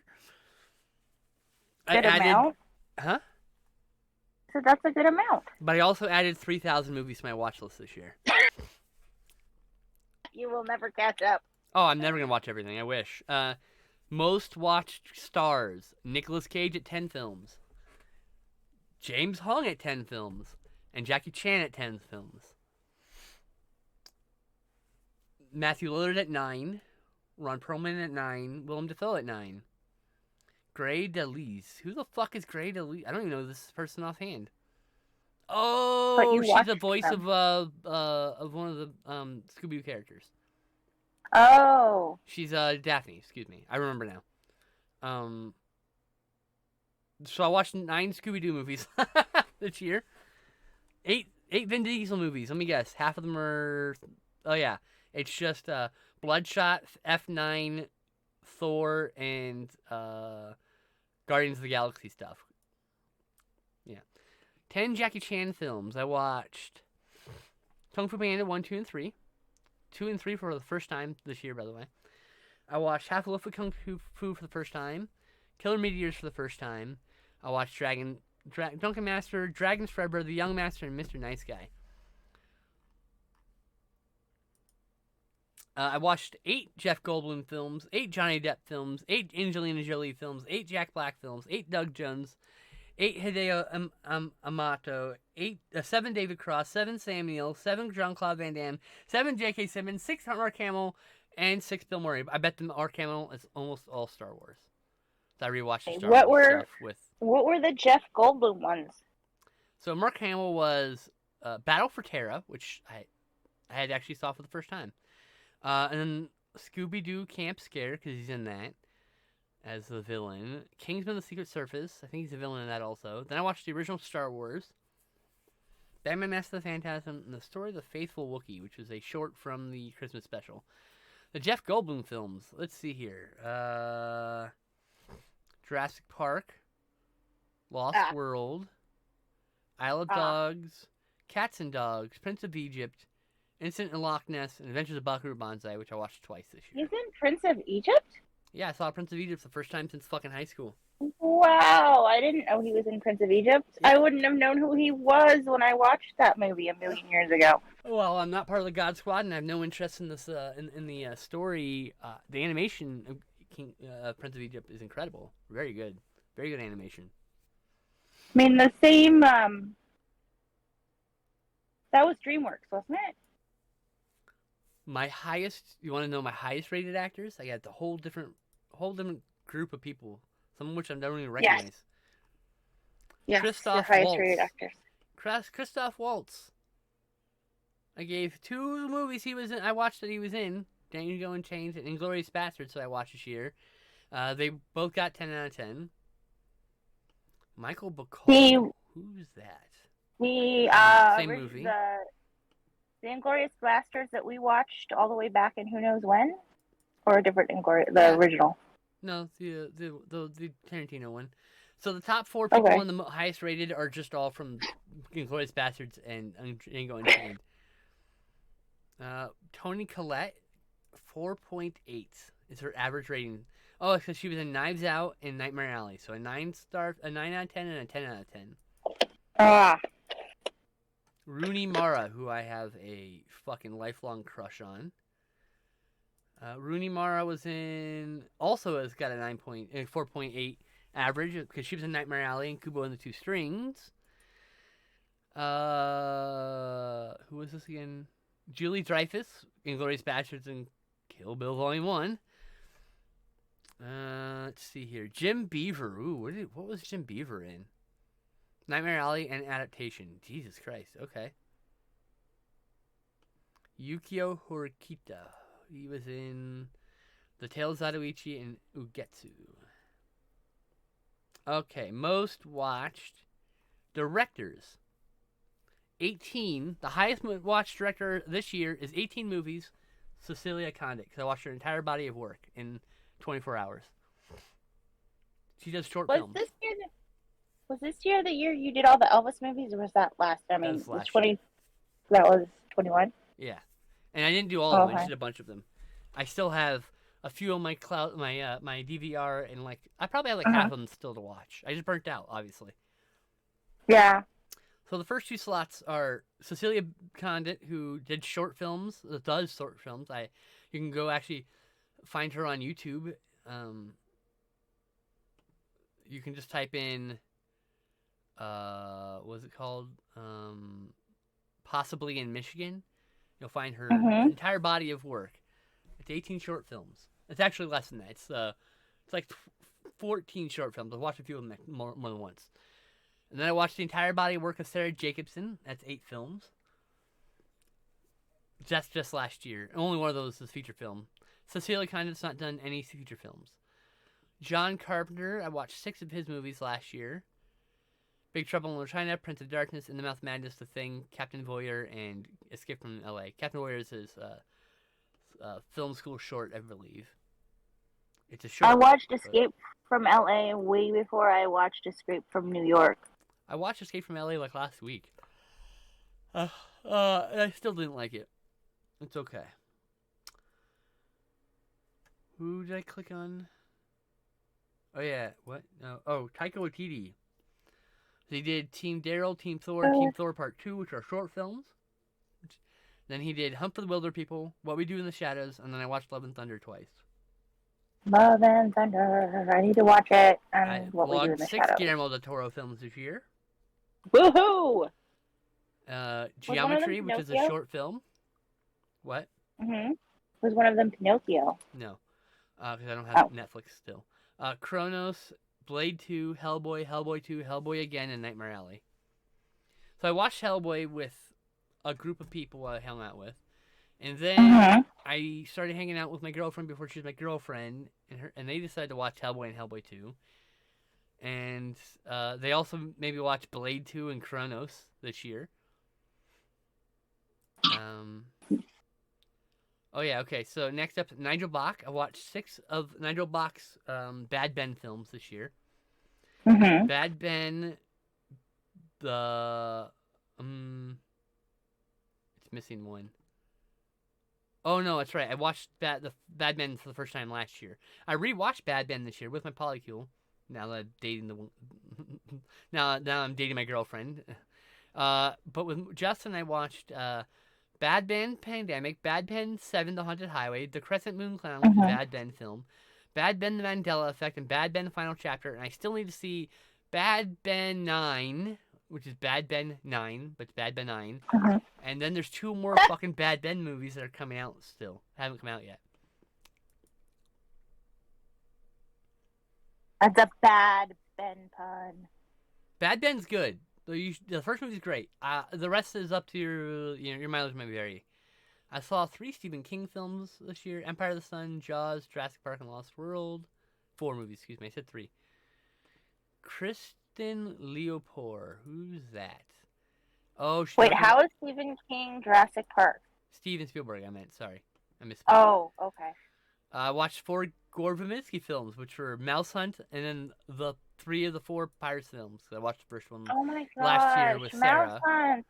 I watched that. Me and Sarah watched through them all. Our Sarah, not my Sarah. Clear. Seen 4 Dave Fleischer shorts. Shasuke Kaneko. Where did I watch of his? Gamera twice, if I remember correctly. No, Gamera and Gamera 2, Godzilla Mothra King Ghidorah, Giant Monster All Out Attack, and then My Soul is Slashed. I actually watched this? Dude, I don't remember this movie at all. My Soul is Slashed. Oh no! I do remember this. A hospital accident gives a man Count Dracula's blood while trying to save his life. A year later, he's back from the dead trying to right the wrongs. Okay. Weird fucking movie. Watched 4 Joel Haver films. I'm in the process of watching more. There's the red. I watched 20 Kevin Feige produced features. Holy shit! I put too much money in his fucking pockets. 8 Stephen King written films. Yeah, and then a bunch of other things.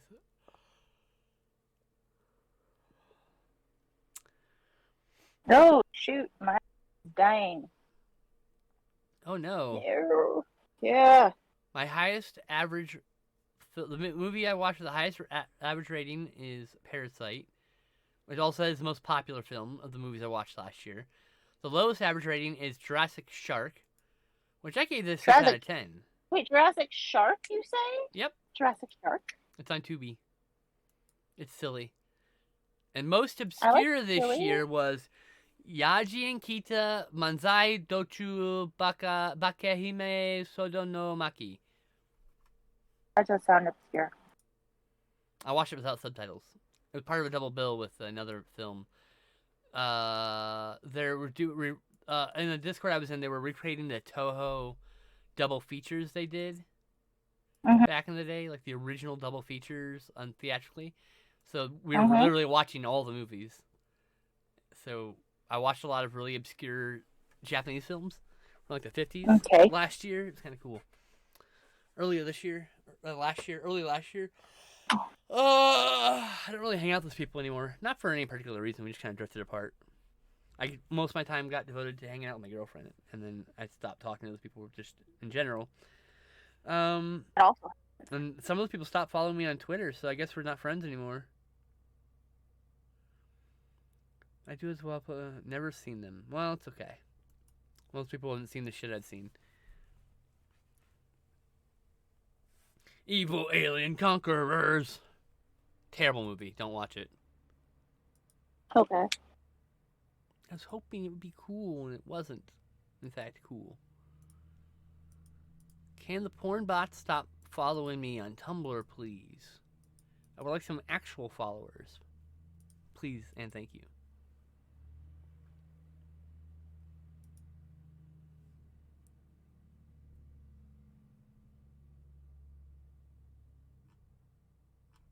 July tree. I'm just so happy about it. What's wrong? Nothing. I'm happy. I'm happy about the tree. I'm just super excited about how It's fucking adorable the cute, by the gelatinous way. crew. I know. I'm so happy about it.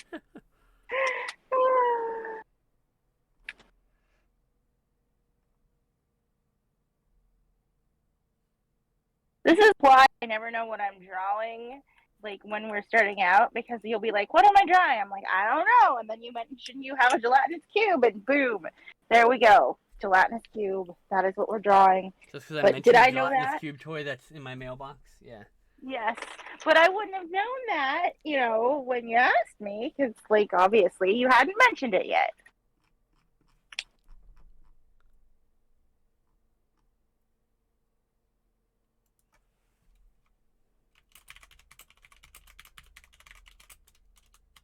Some more glowy yellow.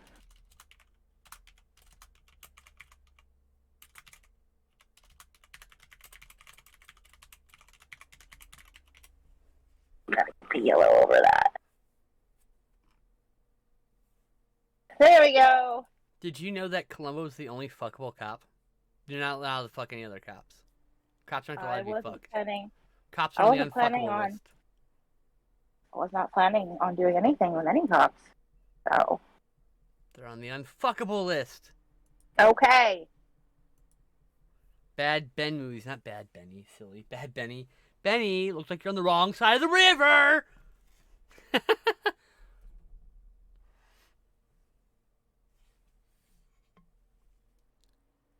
What did I do with my shine pen? Yeah, you gotta Where make are it you? shiny. Make it shiny. Make it shiny, shiny, shiny. Only the top of the cube gets to be shiny. Oh, no, this one's dying. No, I need a... Uh-oh. Uh-oh. Friday, I'm going to have to make an order. Yeah. Don't let it go to waste. You must order them now. Can't order them until Friday because payday is Friday. Oh, there's more pens. So this is what I mean by random stacks of pens. Random stack of pens. Random stack of pens. Wow, this Random is, stack of pens. my god, I can't wait to read this. This is very, very, very long post about Columbo and ADHD. And I'm like, oh, I want to read this. But I can't do it now. There we go.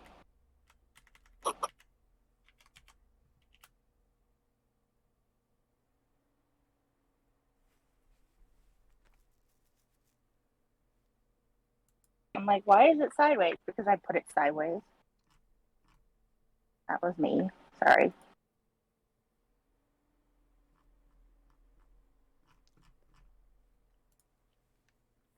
I'm gonna reblog it now.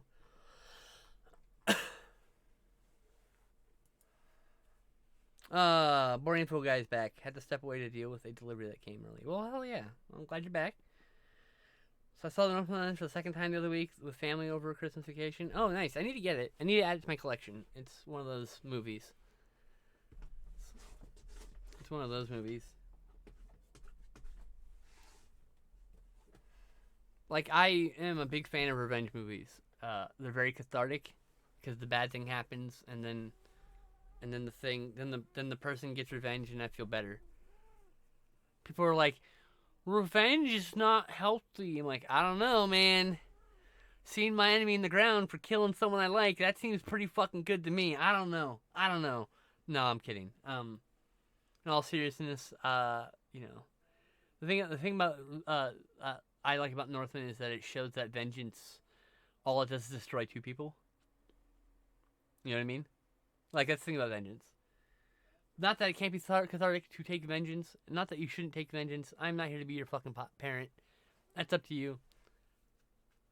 Vengeance is just my middle name.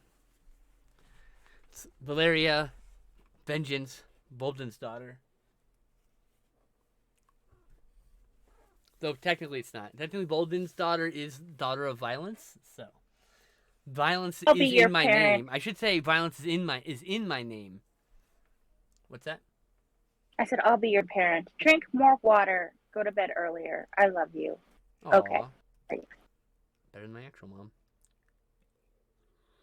Aww. What? We know this for a long time. I'm just sad. Yeah. I'm over it. I just want to get out of here. And now the waiting lists are like 5 years long, so it's like, and then I get bumped off because I'm a single person. And family members, people with families, like, get priority above me, which is fine.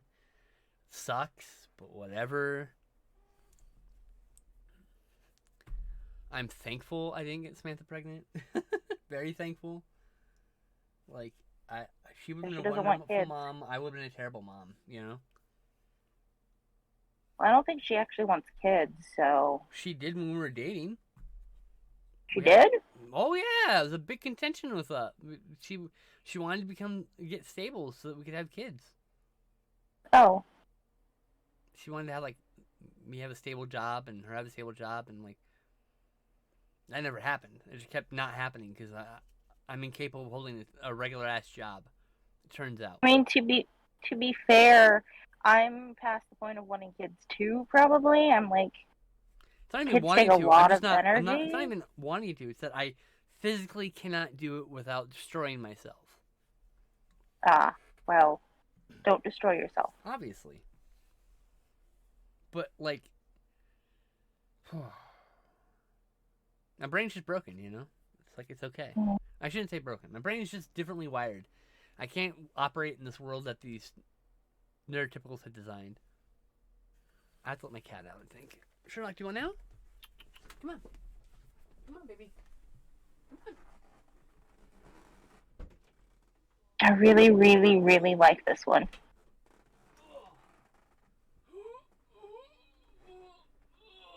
I need to make the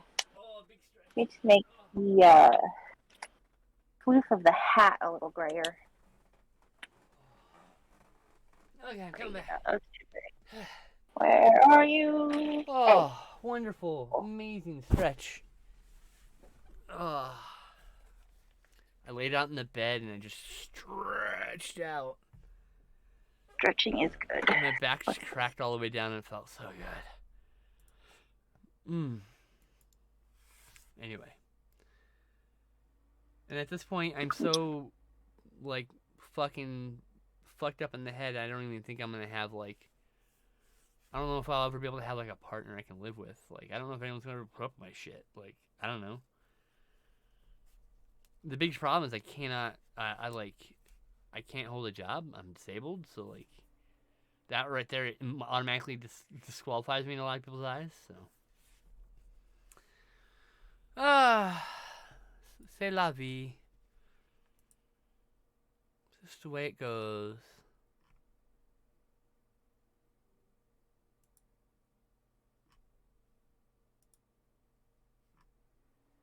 Snickers pickle? No, don't. Holy shit! Two? My friend just posted pickle flavored cotton candy. Ooh, I want to try this. I do too! Glenn got pickle flavored cashews for Christmas. He hasn't tried them yet. Oh, cool. My Zangief card shipped. I bought the Zangief Magic the Gathering card. Because it has a bear on the art, and I'm going to make a second bear deck. It's going to call it Bear Force 2. He's different colors than my current commander, so I get to use other bears I couldn't use before. Where? Still no white bears, goddammit. Bear. I have a few white bears, but there's no white bear commander. Look, man, doesn't work with white bears. Just shove the white bears somewhere else.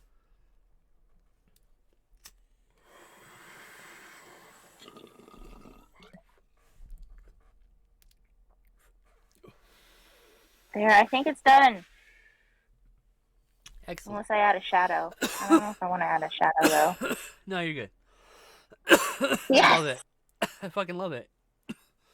Oh, You got another sticker on your hands. I do. Need to start scanning. That is a New Year's resolution this year. Get things scanned.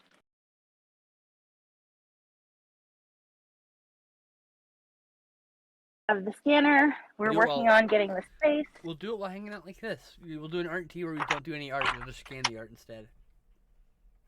You'll just be on your phone talking with me while you scan on your computer or whatever. How does that sound? We can try it. Well, make yourself some space. Let's try it next week. That's what. Well, I don't have next week yet. We're putting stuff. We like literally the dumpster that because we rented a dumpster, which is the delivery that Glenn was having to sign out for or stop. Oh, cool, Yeah. cool. So we're he's taking the entire week off work. Oh, is that why he's And on? we are, yeah, wondering and about that. like doing some major cleaning. Because just- you're cleaning out a bedroom that was previously lived in, I assume? Well, no, more like a garage that was previously storing a bunch of old projects that someone isn't going to do. Right. So then we have some stuff in our room that we will move to the garage, and then we will be able to put up a desk. You mean you'll and have I like should some be able to- organization to your life? Yes, I You will get have that. You get to art take over on the that. bed. You get to take over that room completely now. This room? Yeah. Well, I don't know about the walls. There's some stuff on the walls that I don't know if I get to take down. They There's should this let- giant oil painting. No, well, they should let you. Come on, that's not fair. I have to deal with your I stupid just- painting. You know what you do? Like, oh, you want me to leave painting? Cool. I'm gonna put a bookshelf right in front of it. That's what you told me I couldn't move We it. actually did put some shelving in front of one of the oil paintings, but it's like Good. I think it's been in the family oil painting, so I don't Right, think but like, Glenn wants to. if you're able to take that room, then maybe they should move those paintings somewhere else, so that you could actually use the room. Oh, hey, here's a pen I was looking for. Where were you, pen? Anyway, I need to sign this. I also do not. I do not recommend you put them in the garage at all. They What, will the go. They painting will. or The paintings. If you decide to store them, do not put them in an uninsulated garage. You want to leave them in your house somewhere where it's cool and dry, and preferably dark. I don't think we're moving the painting to the garage. I think it's staying Good, I'm on the just saying. wall. If you do end up moving the paintings, don't put them in the garage. That's all I was saying. That's all. That's Okay. it. Because you'll fuck up the paintings.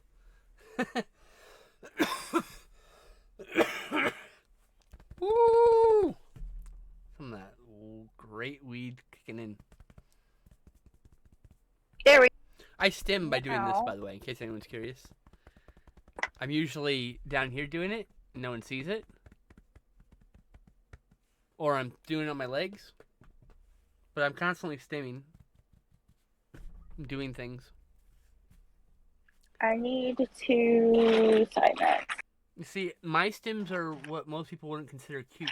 So, while everyone, like, infantilizes and cutesifies, like, stims of neurodivergent people, they're only doing that to the ones that are seen as childlike or innocent.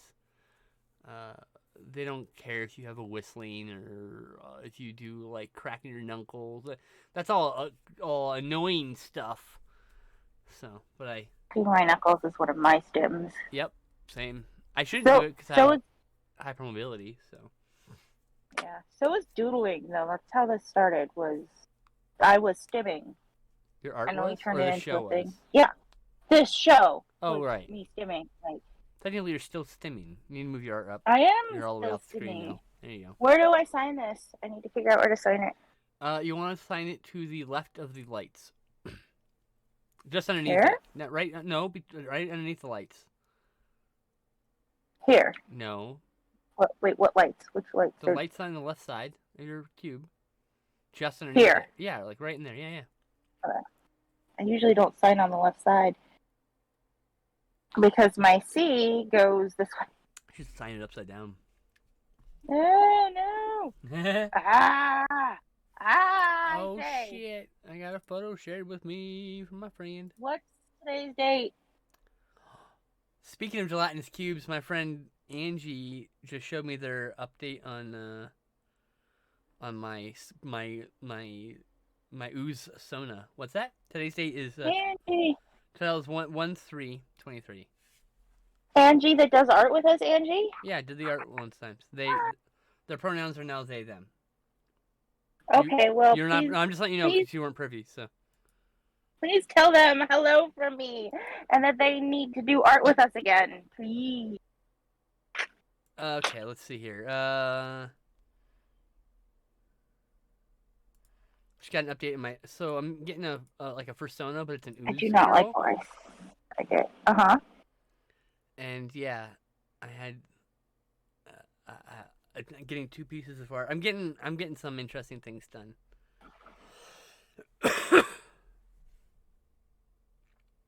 I really love this. It is so adorable. I love it so much.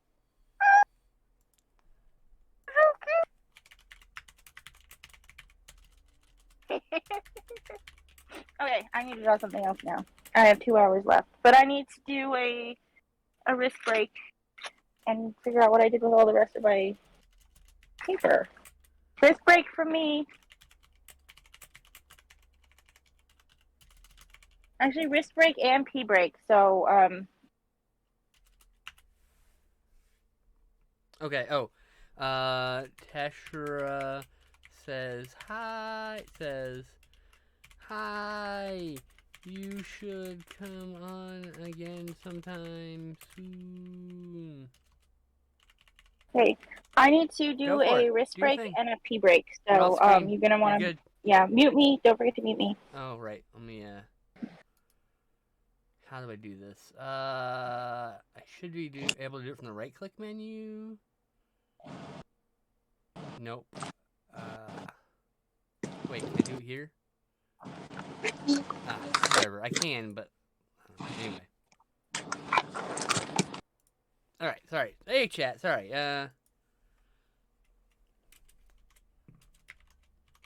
are live now.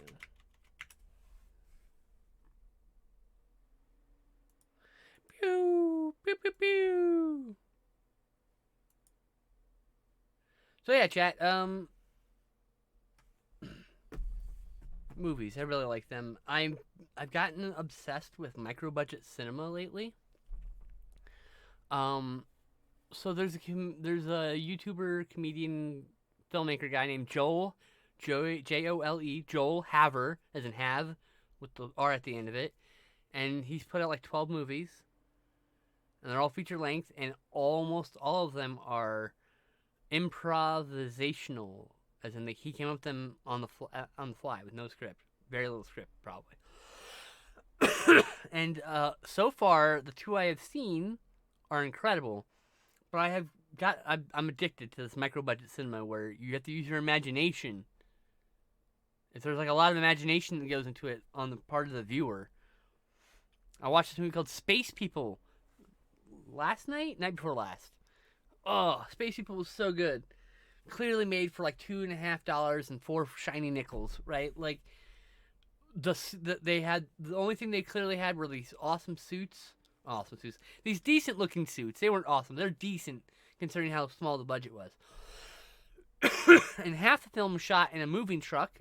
Not even making that up. It's literally at one point the camera turns and some people enter the doorway, which is just the end of the truck. And you're like, oh, we're just in a moving truck. Anyway.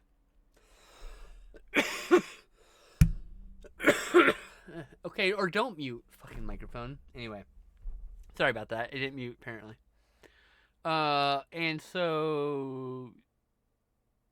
But, like, that's just a really funny and charming film, despite its lack of budget. I don't even consider lack of budget a flaw. It's just a factor in its birth. You know, I don't hold a lack of budget against a movie because they're trying real hard, and that means a lot. That means a lot to me. And also, he's inspired me. Joe Haver's inspired me to start working towards making my own micro budget nonsense movie that no one would ever pay me to pay, would ever buy. No one's gonna want to release this movie. I'm just gonna put it up on YouTube. Call it a day. Put it on archive.org and Vimeo and whatever else sites I can host it on. Whatever. If I can upload it to Tubi, I'll do that.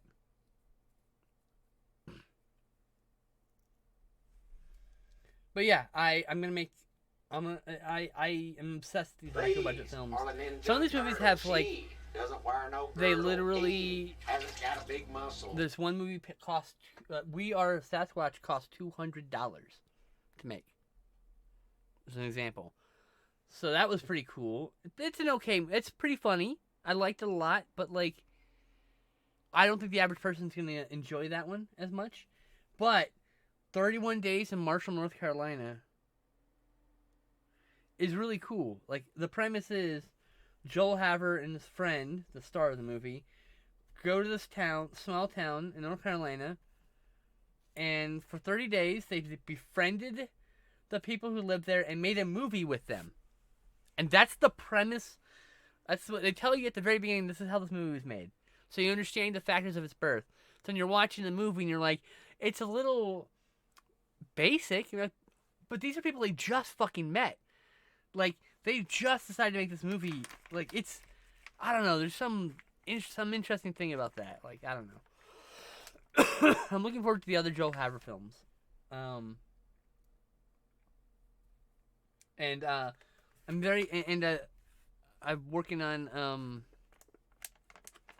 working on Dungeon Drone, which is my whole thing about a specific genre of film that I've identified. That's what it is. Identified. It's like being a wildlife researcher in a way. So like there's a whole species of film out there that no one identified, just out in the wild. You need to turn your camera, your vertical. Yeah, that's what I'm trying to do right this second. Okay. So there's a whole species of film out there that existed but was undiscovered. So just like there's a whole species of, I don't know, small marsupial that no one's ever heard before, and they discover it. They have identified it. It exists this whole time, but I identified Dungeon Drone, the qualities of Dungeon Drone.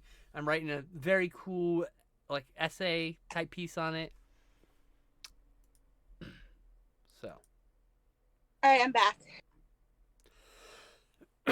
Oh, I'm back. Welcome back. Ew. I have 2 hours. Got to decide what we're drawing. What other things are you getting for yourself? This gelatinous cube worked so well.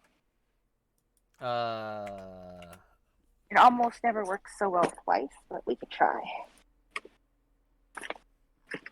I have hot sauce coming in Friday. I've got rolling papers in my mailbox. Hell yes. I bought card sleeves. I bought some Miss Renfro's green salsa and habanero salsa. I bought... I have 2 boxes of Old Dutch ketchup chips, about 220 grams, for those big bags, Ooh, right? Ketchup chips. They're stuck in import. No! Delayed Chips. at customs. Why? Why Because it's coming from Canada. Okay? Yeah, but why customs? I'm probably going to get charged money, I bet. For ketchup chips? Yeah, from fucking Canadian this company. Gimme. And then I got some trading card dividers for my Magic cards and Magic card boxes, and I got these hollow foil sleeves for my cards that let me get you on. Are you ready to go on screen yet? No, because I'm just pulling out new supplies. Okay, let me know when you're ready. JL, thank you I- so much for subscribing. I hope you're doing well, buddy. So I got these holographic sleeves. I ended up buying 2 different packs. So I bought 1 pack, and they, you fit sleeves. You can put them inside penny sleeves. So you put your card inside this fancy sleeve. The sleeve gives holofoil hearts all over the card then. And then you put that card and its sleeve inside another sleeve. The first pack I got, the sleeves are a little bit large. So they only work in penny sleeves. So I can sleeve a card in this fancy inner sleeve and put it in a penny sleeve and it'll be fine. I got another set that were slightly 2 millimeters shorter or thinner, and I'm able to put those inside every other sleeve I have. So I have 2 different sizes of all these little heart sleeves, inner sleeves. I got isopropyl alcohol recently, so I can clean my bong. They say I don't will. think I can make a cute drawing of that. Andy says they will. I don't know when, but I would love to do that again. Yeah.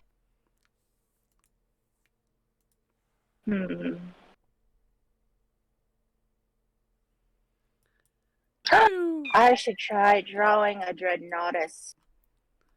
A Dreadnoughtus? What's a Dreadnoughtus? Yeah, it is a dinosaur. It okay. is a sauropod. Mm-hmm. And it was given the name Dreadnoughtus because, like, the guy who named it was like, well, we need some of these sauropods to have, like, better names than, like, Ultraseismosaurus. So I like Ultraseismosaurus, you bastards! Give Ultraseismosaurus its name back! No, Ultraseismosaurus has that name. I was being joking. Yeah. It's okay. I was being dramatic. But Ultraseismosaurus is a big girl and we love her. we do love her, but then like Dreadnoughtus is like, look, theropods can be tough monsters too. They could destroy Tokyo. Not just Gojira, which is not a Gojira is not a theropod. If Gojira was a dinosaur, Gojira would be a Gojira would be a theropod, not a sauropod. So anyway, what's the difference between a sauropod and a theropod? Okay, so a sauropod is the four-legged and and two-legged? theropods Is that are the differences? Okay. Yeah, the theropods are two-legged. Got it. So sauropods. Are we theropods then, technically? If we were dinosaurs? No, we're not. If we were dinosaurs, yes. Well, you're a theropod. Well, I'm half. Legs, right? I'm half theropod and half bird. So yeah. Anyway, so Dreadnoughtus was named because it should inspire fear and awe. Anyway, Dreadnoughtus, yes. Okay. Yeah. Can you tell that scientist he's a fucking nerd? They're a fucking nerd? I don't want to assume their gender. The scientist is Sarah Fortaleza. Yo, give me that name. I'm gonna go find them on social media. No. I'll call him a fucking nerd. Sarah Fortaleza is where it was found. Excuse me. Kenneth Lacovara is the. You gotta scientist. send me that username so I can go find that person and call them a nerd. I'm literally gonna go to social media and say, "Hey, I heard your name out for Dreadnought. Reasoning for Dreadnought is fucking nerd." Also, keep it up, but I'll also put a positive message. But he's a fucking nerd. And they gotta know. Hey, Amber Systems, how are all of you? I don't know if they're on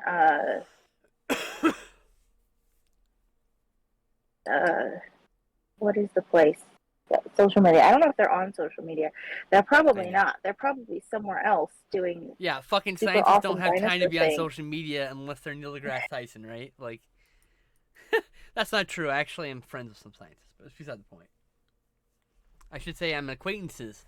That's the level of friendship I should say I have with those scientists.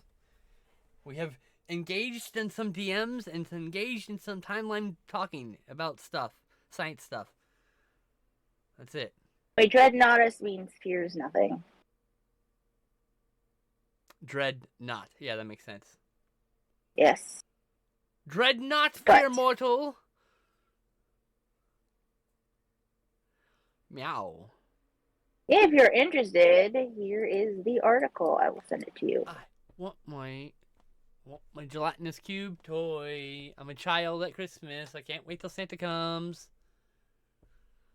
Santa's bringing me a gelatinous cube. Then the gelatinous cube ate Santa, which I illustrated. Oh my gosh! I just realized I should have had some reindeer antlers poking out of that thing. Dag nabbit, next time. Now you have to make a sequel. Ah, Well, not right now, but in general. Dead Knots, just- Knotus, aka Alan Grant's new favorite dino. See, what bothers me is someone already took a Gojirasaurus, right? I'm like, oh, that must be a big dinosaur. No, it's some fucking small ass thing. Like, what are you doing? It's your They're like- you're a Godzilla fan. You were incumbent. It is incumbent upon you to make sure that name is disposed on something mighty and large and intimidating, and not some weird tiny egg snatching bitch.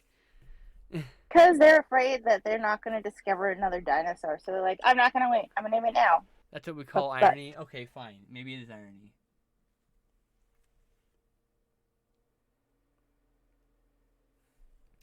Drexel team. Problem with sauropods are they are just not as interesting to draw as theropods.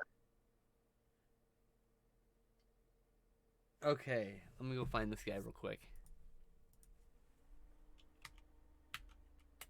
I'm going to go bother the scientist. I'm gonna actively bully a scientist on the internet. 1 second. So mean. What? Oh my god, he's here. He's a fucking... There he is! 8,000 followers. Look at this fucking nerd. Is he on Twitter? Or Yeah! Ken Oh my Lacavara. gosh. One word. Look at this fucking nerd. I'm gonna buy his book. But that's beside the point.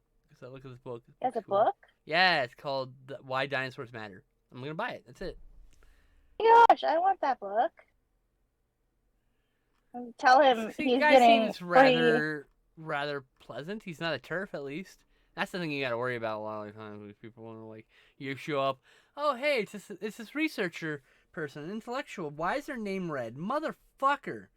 This is why you Shinigami eyes on your web browser. It's a plugin for your web browser, and it's a requirement for trans people because you will be surprised who's on that list. It turns bad people red. It turns TERFs, transphobic people red, specifically. Oh. It's meant to originally identify trans-exclusionary, reactionary feminists in those circles. But, you know, it's Oh. kind of useful because those people are also transphobic. So, it became largely used as transphobia identifier.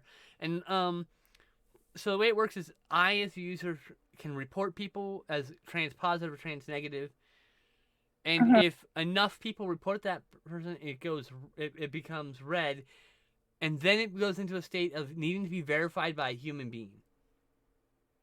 So people think it like, so what happened was one time, some right-wing forum figured out that you could mass report a group thing in one way or the other, positive or negative, and get that for a short while to be positive or negatively identified. So it'd be green instead of red.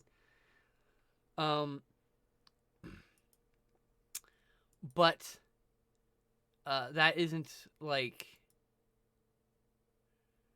that's like I don't know how to explain it. But there's human verification of the claim. So like they were mass reporting trans people as being transphobic and transphobic people as being trans safe, and someone looked at those accounts and went no, like immediately. So it's like it's one of those things where like everything's just verified and shit.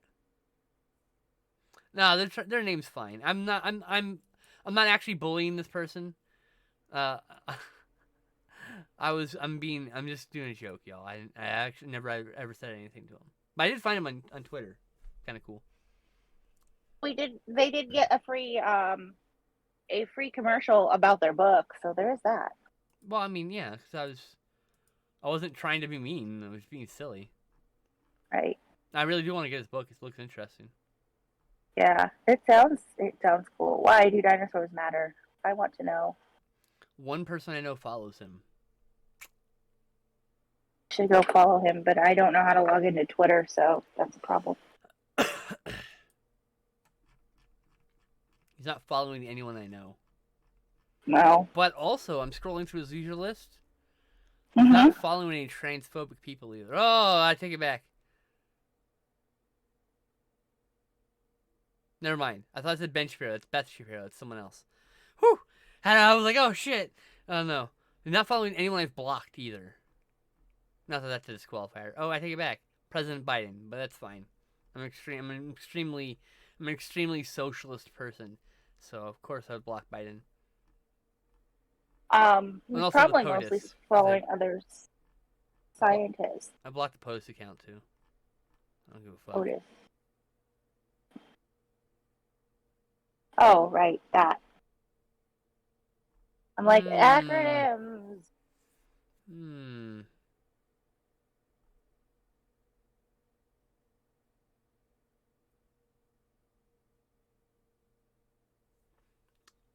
Okay.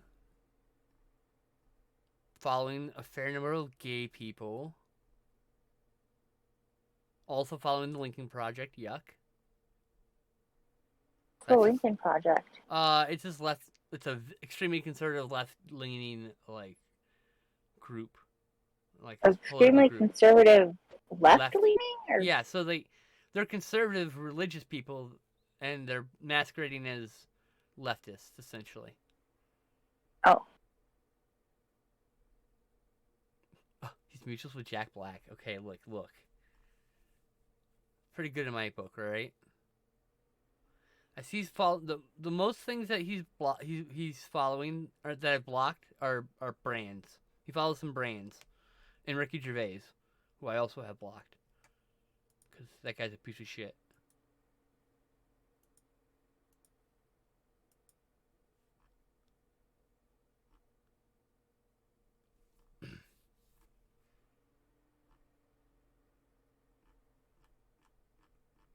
Yeah, like I might follow this guy. He seems pretty cool. Full of dino facts. How fast? Dino fact number 1. Dinos rule. Dino fact number 2. There are a million dino facts. Dino fact number 3. I don't know all the facts. Dino fact number 4. I'm out of facts. I love it. Alright, I'm gonna make that. That's a post.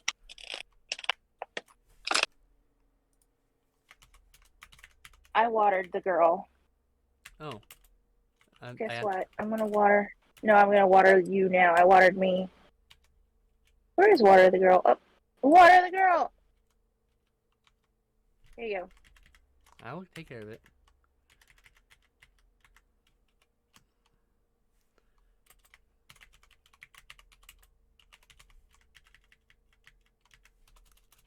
I live here again. I live here twice, actually. 2. There are a million facts about dinosaurs.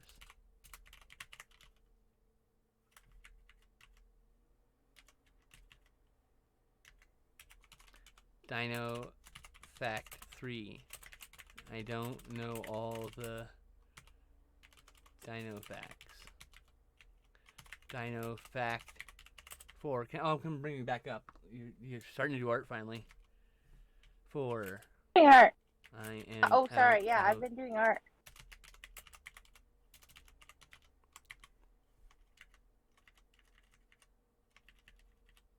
I have done a terrible job with this poor Dreadnoughtus' shoulders, so fix.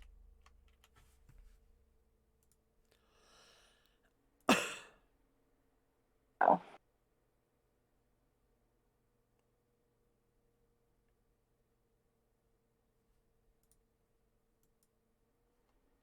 I'm gonna go post it to Twitter too.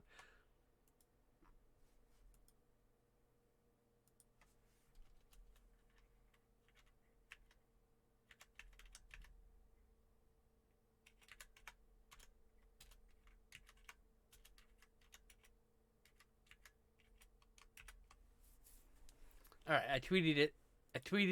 Yay! I'm watering the girl. You don't really trust Shinigami Eyes? That's fine. That's why I always I always look into it. I don't just rely on my tool to know. I just go, okay, so this person's marked red. Why? And I go who they're following, and it's like Joe Rogan, Ben Shapiro, and I'm like, okay, like I get it, like, you know what I mean? But it's just it's a little flag for me to look at them. I'm like, I look at everybody I intend to follow or not follow. I ended up not following Dino Guy because he's very Democrat, and I'm not Democrat. Try and keep my Raptor political says, leanings out of. What? Oh, I try and keep my political leanings out of social media. I don't think I'm always very good at it, but I try. I don't know. Raptor says, I was lucky enough to hear a speech from a trans dinosaur author last year. Her name is Riley Black. She is great. That name sounds familiar. Do I already follow this person? No. 32,000 followers. Wow. Bronto Queen, Catwife, Trans Menace. Oh, I love her already. Author of The Last Days of the Dinosaur. Ooh. Ooh, another book. Another book. I'm going to buy this book first. Why? Why? Because trans authors. Because at some point I decided that perhaps I should support works by trans people over other people since our voices are so rarely heard in like the media space. Need the name of both those books, please. The Last Why Days Dinosaur? of the Dinosaurs. Okay. The Last Days of the Dinosaurs by Riley Black. What was Riley Black, and the other one by the other guy is Why Dinosaurs Matter. Yeah. Why Dinosaurs Matter. By Kenneth Lacovara. Which is probably not how you say his name. But I'm... Lacovara. Alright, thank you. Yep. Those are definitely TBR. I'm definitely buying Walking the Last Days of Dinosaurs.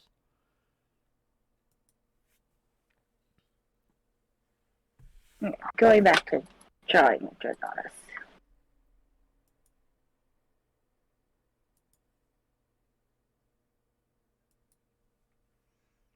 You can get it for $3 on Kindle. No thanks.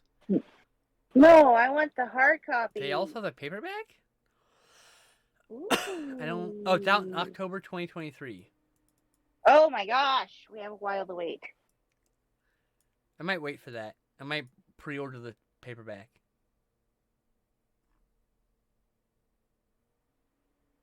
Because I really prefer paperbacks over hardcovers. I really do. Mm-hmm. Hardcovers hurt my hands. I feel they're uncomfortable to hold. I don't know. She also did a search the page and find the dinosaur adventure book called Did You See That Dinosaur? Riley Black did. I want to find that.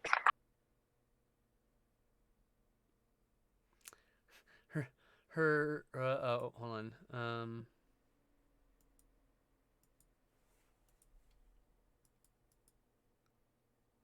Her, had to double check the pronouns.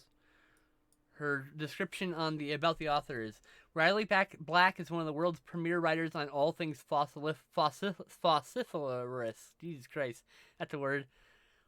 Fossiliferous. Jesus.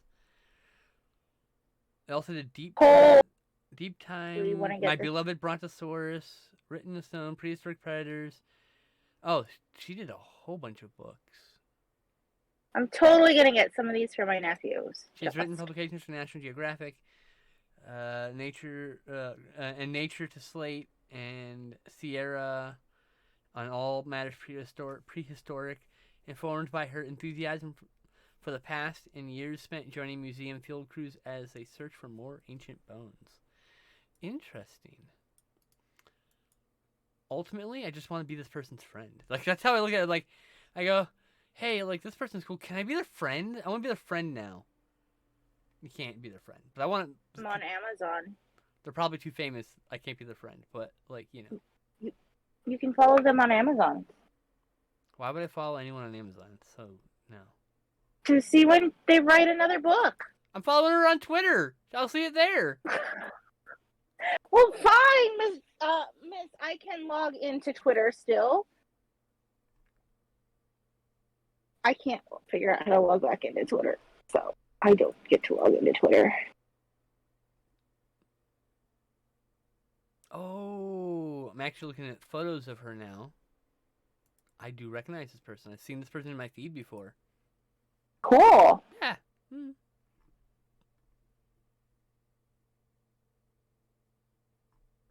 Anyway, she seems really cool. I want to be her friend. You just can't befriend people just because you want to be friends with them. That's the problem. And that part of life sucks. I just want to be friend to everybody I want to be friend, period. Look, the book you sent me, by the way, it's right here. So Can you what- see that on screen? The one Glenn sent you? Yeah. No, it's right there. It's right here. I haven't read it yet. I'm only this far into my one of 3 books. I read 1 chapter so far, so I haven't read anything in the last like 3 months because I've been so fucking depressed. Glenn only do the hardcover because the paperback wasn't yet available. No, that's fine. I mean, I will use. It's not that I'm not like unappreciative of the gift. I'm gonna read it. If I like it, I'll probably buy it again in softcover. Like that's just how I am. I bought every Mick Foley book in hardcover, and Sam has all those hardcovers, so I'm probably gonna buy them all in softcover now. 1 to sign and 1 to read, basically. If you ever get to go see John Scalzi again, you can ask him to sign that one, and then you can read the other one. I will probably actually. Here's what it really happens. I will take the hardcover and give it to someone else who loves this book, and it'll be a gift. It's not even a re-gift because I still have the original book, a real copy of the book. But I want, if I love this book, I will end up giving someone my other copy to make them also love it potentially. That's what happened to like 4 of my copies of. I always keep, but I don't do it if it's my only copy. But if I have another copy of the book, you want to borrow it, and that's I let people borrow my shit when I'm okay with it not coming back to me. Nothing leaves my house unless I am okay with it and it's never coming back. Because that's a pretty good rule of thumb. Don't loan anything you're afraid to miss. Like, I am so jaded with people like borrowing shit and not returning it that it's like, nah. You go hardcover is the last resort. I mean, like, I got tons of hardcover books. I find it more pleasant to read softcover. I don't know. I can read them in the shitter. I can read them in bed a little easier.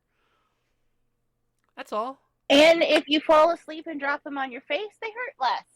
The softcover fits in my purse, so I can take it with me on trips. Also, it's the other thing. Also good. So that's the other thing is like, yeah. Anyway, we missed our time. I got lost talking about dinosaurs and looking at people's dinosaur books and making memes on fucking the internet about dino facts that I missed fucking the 20-minute mark of this hour. And so What was happening at the 20-minute mark of this hour?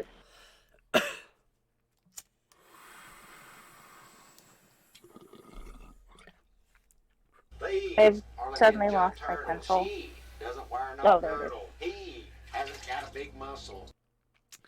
Abby.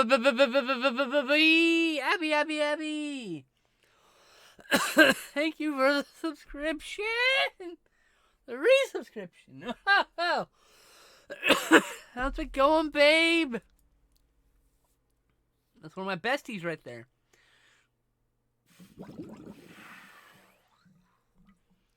If someone breaks into my house, they're going to find the various knives and pointy objects and bludgeoning weapons that I have stored and secreted around, and they will find the wrath. They'll find my wrath.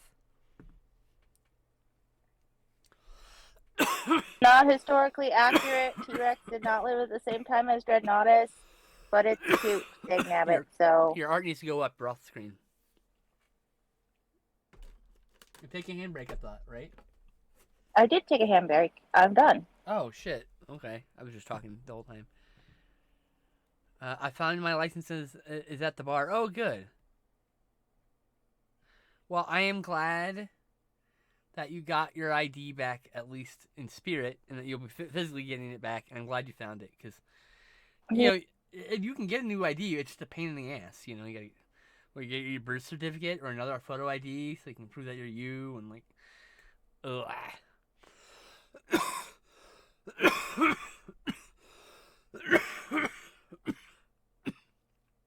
Oh boy.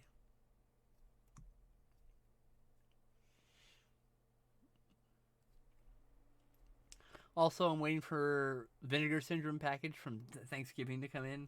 They had a Black Friday sale, and I bought some things back in November or whatever, and they shipped at some point late December, so they should be here soonish. I'm excited for that. I ordered a few new titles yesterday. Because I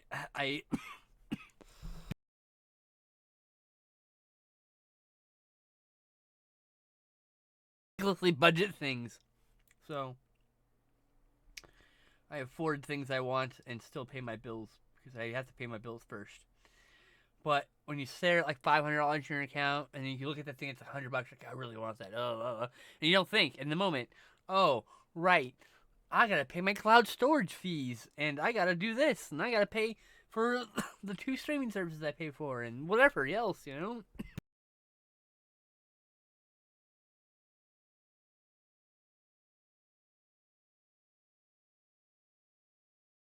Pay my rent, gotta pay my electricity, my personal electricity.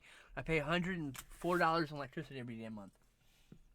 So when I showed up, my parents compared bills from the year before, the few years before, the year I was there, and they found out how much percentage on average more I accumulate energy, and they just charged me a percentage of the rent or the bill of that.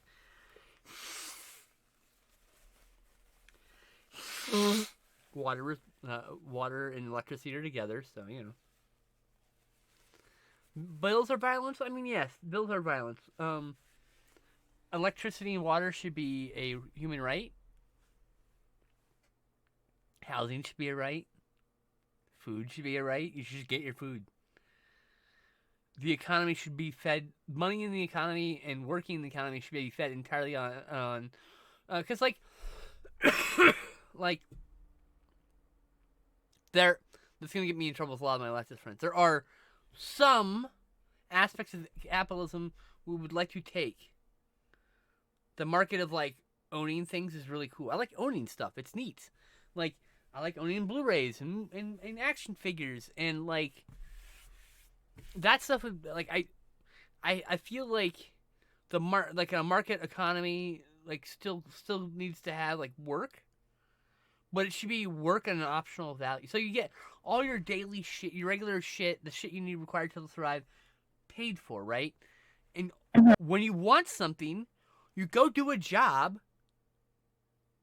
and you fucking or something ancillarily out of it. You do a work or you make a good that someone wants, right? Or you do whatever menial nonsense. Like I sometimes have to do subtitles for YouTube videos for friends, YouTube. Like shit like that. Or I just do these little jobs here and there.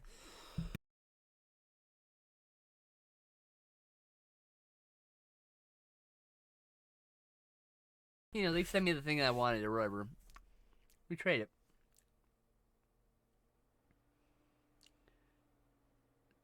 Yes. Landlord's not a job. Exactly, Abby. That's what exactly. But like,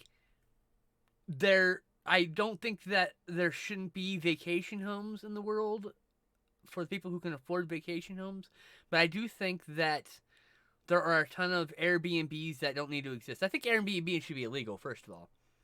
Your aspiration shouldn't be, I'm going to own 2 other houses so I can be a landlord, you fucks.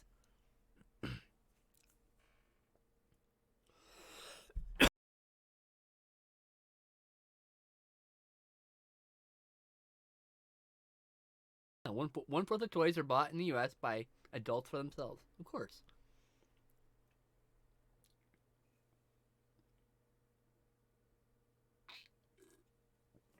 Damn. I forgot, Abby, you're a fucking comrade.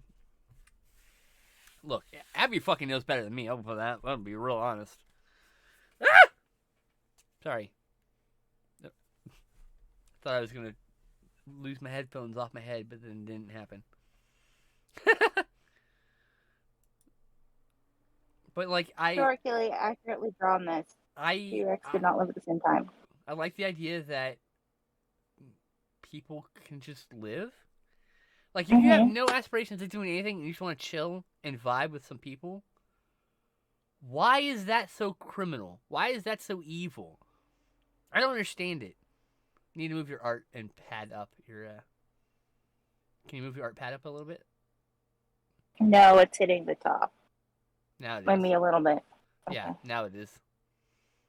You need to move it slightly up. A little bit more. You gotta be on screen. Definitely. It's definitely hitting the top now. Like, now it's off the edge. Well, I mean, like, but the part you're working on, I was trying to get close in the middle. That's all. Oh, I see. See, now you're Gotcha. good. You can't go any lower though, because the screen will clip off the screen. Right. It's not historically accurate. T-Rex did not live at the same time as Dreadnoughtus. This is just That's okay. cute. This is just cute. Or, Jurassic Park stuff Theory happened, through and- citation. I like that. I like that. What it was? I'm not the smartest. I read. This is from Abby. I don't read theory. I just listen to a lot of videos and figure out what makes sense. I mean, it takes effort to generate electricity, right? So, it's like it doesn't come from nowhere. We can do hydroelectric drains to a point, but someone has to maintain those things. So there are jobs that will be essential, right? But they have to be high-paying jobs. Nobody wants to fucking do it. So you reward those people by paying. And there are probably 5 people or whatever. At least, I shouldn't say nobody. Most people don't want to do that job. The 5 people who want to do that job are there no matter what, whether you pay them good or not, because they love that job, right? So you pay the job well because the people who don't want to be there will take it to make money so that they can buy whatever nonsense in their life gives them joy, right? But it shouldn't be required to work. I don't know. It's like you shouldn't be required to work, to pay your basic needs. You should be working to bring joy to your life, so that your labors are directly translated to. The problem is there's a fucking your labor is translated into stupid little pieces of paper or little ones and zeros, and that becomes goods. But when it's literally the only time I work or do a menial job is so I can afford those things that I want that are extra, I directly correlate my doing good work to translating getting good money, right? I don't know how to explain that. It's just a brain shit.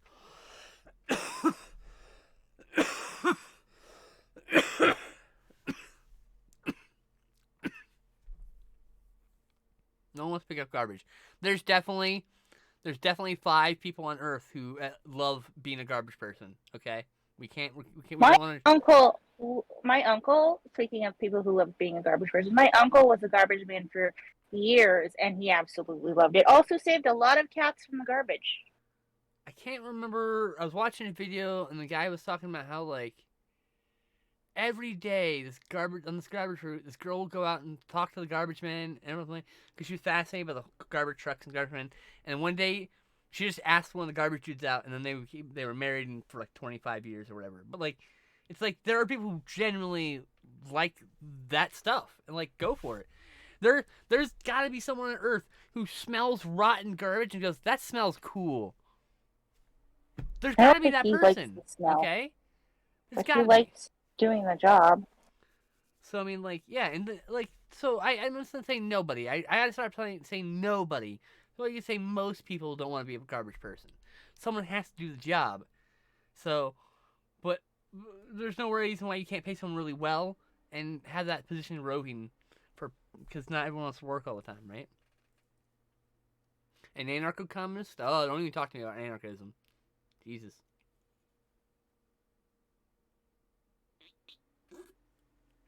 I don't want to get into it. Well, I don't want to get into it. Let's leave it at that. I'll happily stay on this side of the fence and wave at you from across the fence.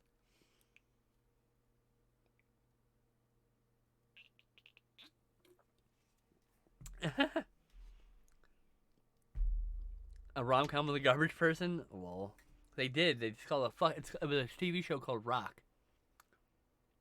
Wasn't that called? It was called Rock? Or the main character was named Rock, right? R-O-C. That was a fun show. I remember that being a good show, but that was the 90s, so maybe it's not that good.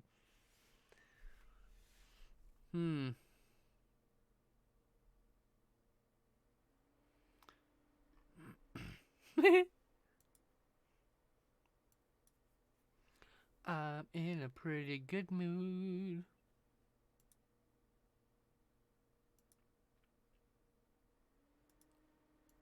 This is a cute drawing, by the way. Thank you. Just not historically accurate. Absolutely love the ooze, by the way. Ooh. Or the gelatinous cube, I mean. Sorry, I was looking at my ooze art again. So I was thinking ooze.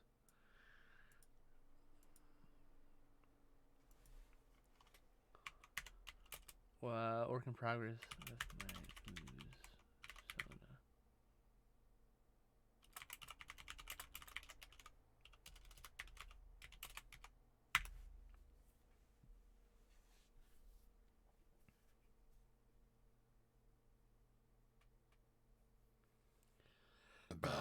soda. Excuse me.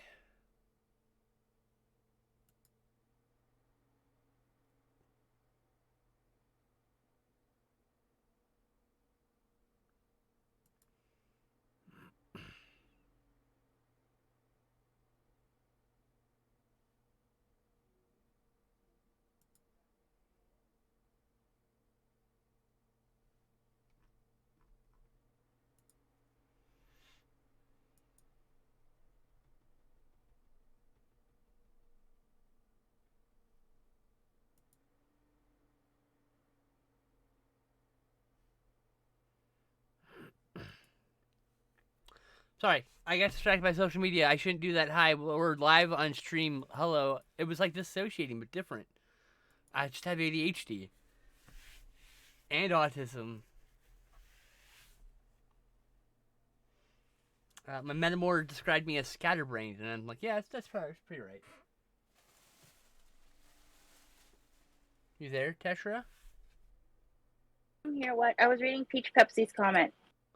Okay, I do like the idea of universal income. I do too. Where everyone gets enough to survive, but if you want a little more for fun things, you can work a bit. I wouldn't mind working 20 hours a week. Yeah, I wouldn't mind working. No, I don't want to work. I take it back. Well, Man, I'm a idealistically, pillow princess. You do all the fucking work. I'm gonna lay back down, I'm tired, sleepyhead.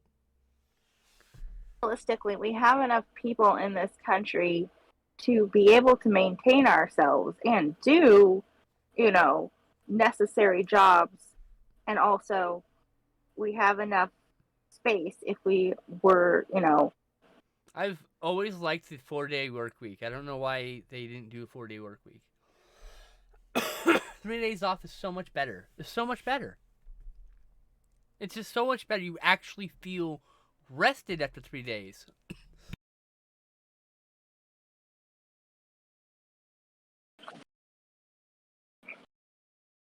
I think a problem we would run into, though, would probably be things like the really high-skilled necessary jobs like medical. We would run into staffing problems there because it's high stress, whether it's 20 hours or 40 hours or 80 hours. Granted, it'd be a lot better if you're not working 80 hours and you're in medical, but because there's a lot of there's already we need more doctors than we have. Well, some, like if I mean, like, look, Hmm. I don't think 4-day work week works universally across every job ever. Okay, I think some jobs are 5 days a week, some jobs are 4 days a week.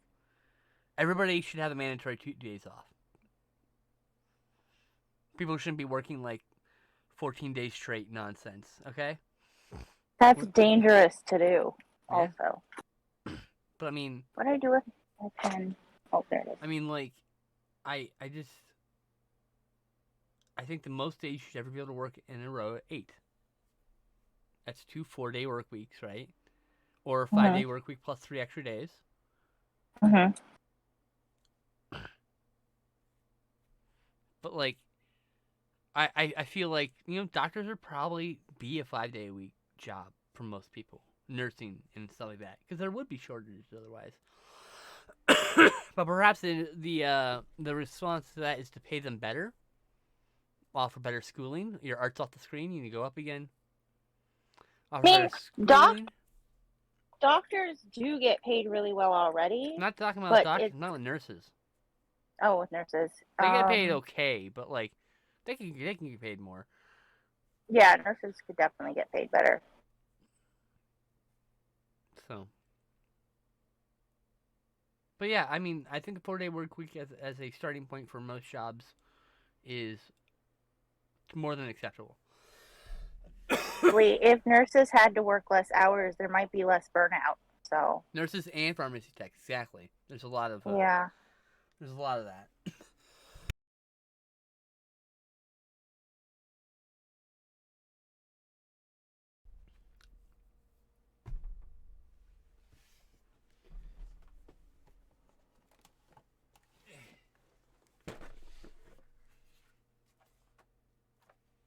Atla. Nest Tender. I gotta edit this deck real quick while I'm thinking about it. Before I forget again. I'm so forgetful, like Jesus Christ. Okay.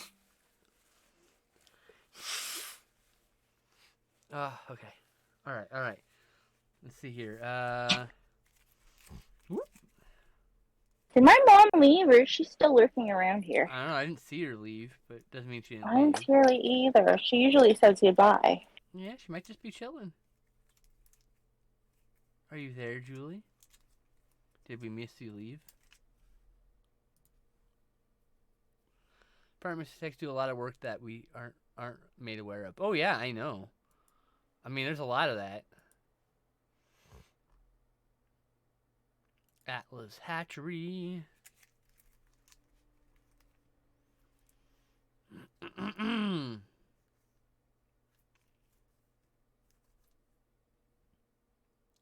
Gotta move your art up.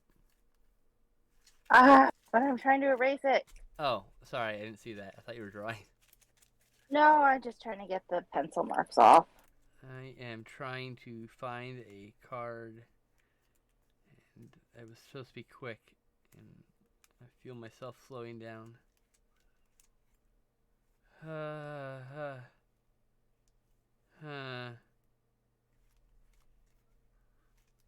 I'm having trouble with Drowsy baby. coordination. Sleepy And also, time. I've lost all of my markers. Oh, there they are. Drowsy baby. Like, how did you do that? Drowsy baby wants sleepy time. Do you need to go? No, Okay. I'm just tired. I need some thighs to lay my head upon. That would probably do real good at making me feel rested. Can't find the pen I was just using now. Dang it. I can't find the thighs either, so it works out. What pies? I said thighs. Oh. So I Oh, need to I found the rest my pen. head upon some thighs. That'll do. So that'll make me feel more rested. I think we are fresh out of thighs. I know. I am too. Baby ain't got no thighs. What a sad situation. Woman with no thighs. Not really. That's not sad at all. That's just a thing. You say things and you're like, no. I don't think I should say that. But it's too late, you already said it. Because you're high as giraffe pussy. Your ex-roommate Are was a you pharma high? tech. She'd always tell me what her coworkers did, and they did a lot of work around medications. The pharmacist mainly made the decisions on if the doctor's rectum doesn't interfere with anything. Oh, okay. Also, they catch when your doctor that you just saw prescribed a medication you are allergic to. Yeah, they did. I've had that happen multiple times. I'm glad that they caught that. Yep. I'm allergic to Neosporin, and Neosporin is often in eardrops. Is it? Wow, I had no idea. Ah. That's a new one on me. And then I get prescribed eardrops, and then the pharmacist would be like, "It says here you're allergic to Neosporin," and I'm like, "Yeah."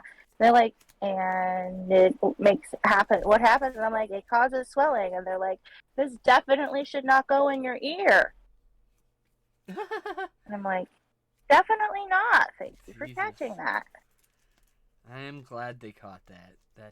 Me too. That's scary. That would have been like really bad. Yeah. Internal swelling like that? That would have been really bad. Mm-hmm.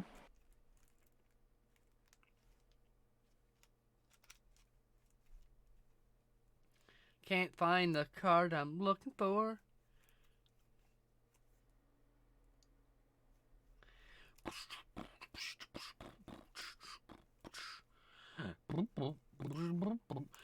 It's messy because it's a base layer. Don't judge.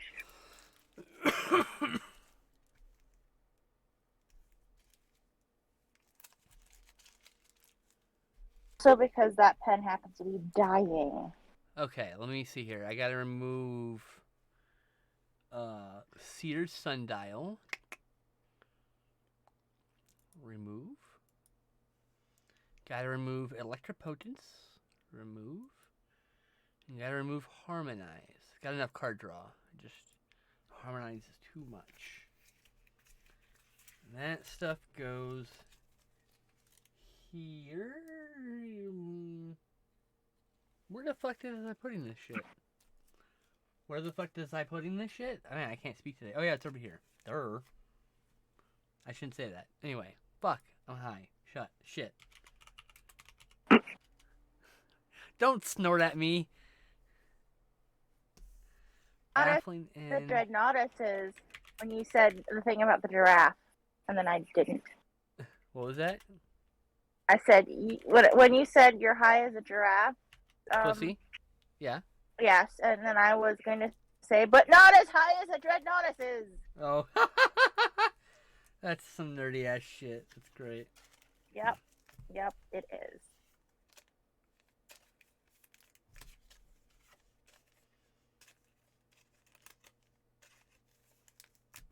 Okay. Oh, and then,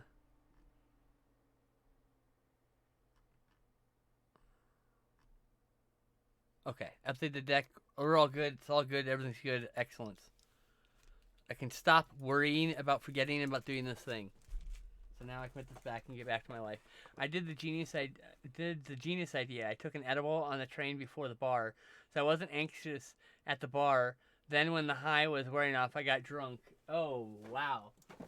I mean, your highs definitely didn't wear off. It like edibles last like 6 hours. I mean, like, you were probably real fucked up. Did you have fun at least?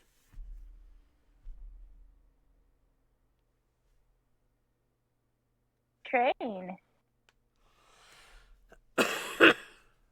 You did? So then it was so fun. Well, there you go. Hey, that's all that fucking matters.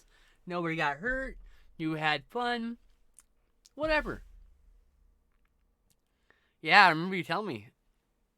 I don't get flirted with very often. Maybe I do and I just don't notice it, but I don't generally get flirted with, so.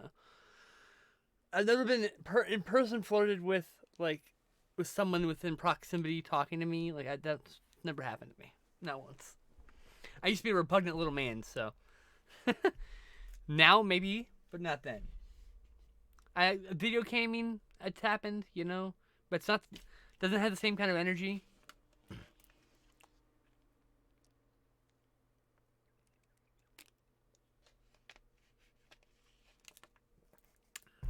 Peacemaker was probably my favorite show of 2022. Peacemaker was so good. Really liked Peacemaker. Peacemaker might be one of my favorite comic book things. You need to move your art up. There you go. And are you talking at all, Tashira? Arguing because I'm trying to color and it's hard to reach. Oh, okay. You've Yep. been really quiet, so. I haven't said anything. Concentrating. Peacemaker was great. What else did I see this year? Ms. Marvel was really good. You know, interesting enough, while I liked She-Hulk, the ending, the last two episodes, the last episode itself was pretty disappointing. Yeah. I get what it was referencing. I didn't think it was executed as well. And yeah. It's referencing a very famous moment in the comic books, but like, I thought the famous moment in comic books was bad too. That part, anyway. Yeah, differences in taste. She-Hulk was fun all around. I liked a lot of the characters in it, and I'm looking forward to season 2 regardless. Because season 2 will still be just more of the good stuff, you know? I don't get further with either. I was so confused at first. I said to my friend, they said they loved my tattoos, how much they love anime, and they lifted their clothes to show me their tattoos. Were they flirting with me? And he was like, yes, very obviously. Yeah, I too am autistic. Cannot tell these things. Man, I can't tell if someone just likes me. They have to just tell me, because I can't tell. Like interested in me type likes me. I mean, you know, not friendship likes. You know what I mean? Someone's like, oh, she had a crush on you. She had a crush? Oh. Why didn't anyone tell me when she had it?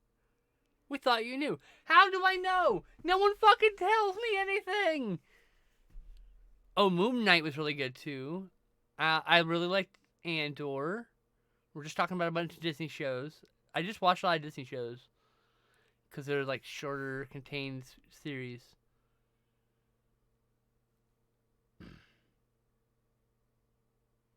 Saw the new Avatar movie. Oh, I need to see that still. I did see She-Hulk, but I grabbed a year subscription of D Plus last month before the price hike. Very nice. They priced the price? Nope, don't care about Half Dragon crap. I've seen maybe first 2 episodes of Moon Knight. Oh, that whole series is so good. Also check out all the Marvel shorts. There's a bunch of Marvel shorts on there, like Groot and Guardians of the Galaxy shorts. There's an animated series for Guardians of the Galaxy. It's pretty good. On Disney Plus. The Galaxy Christmas special. Or Yes. holiday special. Well, that's all of that. That's part of that's a short. I'm listing that. Yeah. That was my Marvel short. That was part of that. Oh. It's only 50 minutes, 40 minutes. I mean. Let's see here. There's some documentaries. One second.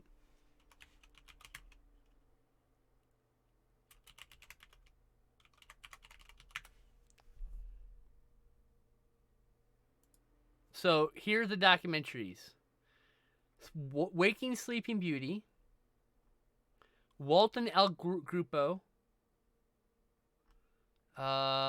This is missing one.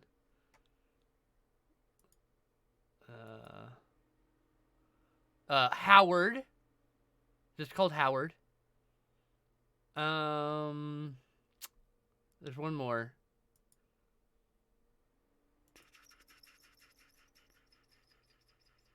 I'm looking at Letterboxd to jog my memory. Frank and Ollie. That's another one. Frank and Ollie. I think I'm missing one still.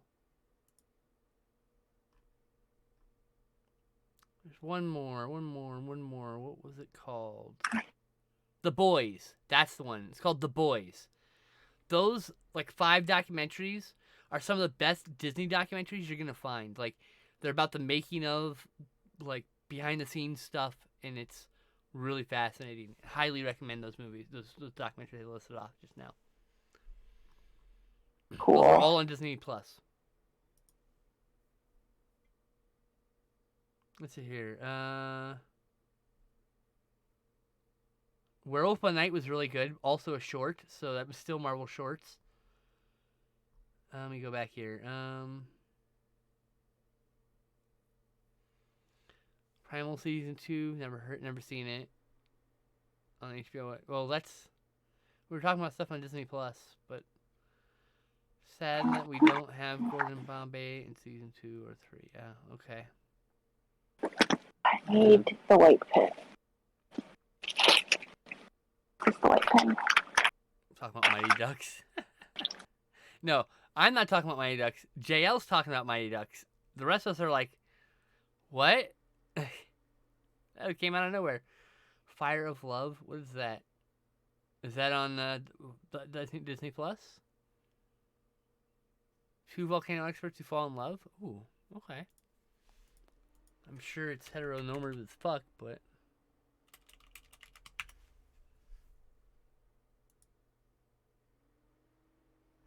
Okay, but it looks really cute. Okay, I'm adding it to my watch list. Oh, Miranda July does narration? Oh, I need to take a stretch break. Oh, this is a documentary? Okay, go ahead. You're off screen. Thank In you. the documentary, Katia and Maurice Kraft loved 2 things: each other and volcanoes. Oh, I gotta mute you too. 1 second. I'm gonna do that. I'm gonna take that again. Hold on. There we go. She's squelched. Okay. Katia and Maurice Kraft loved 2 things: each other and volcanoes. For 2 decades, the daring French volcanologist couple, that's a mouth. For 2 decades, the daring French volcanologist couple were seduced by the thrill and danger of this elemental love triangle. They roamed the planet, chasing eruptions and their aftermath, documenting their discoveries in the stunning photographs and breathtaking film to share with an increasingly curious public in media appearances and lecture tours. Ultimately, Katia and Maurice would lose their lives during the 1991 volcanic explosion on Japan's Mount Unzen, but they would come to leave a legacy that would forever enrich our knowledge of the natural world. Well, I am fully on board on that.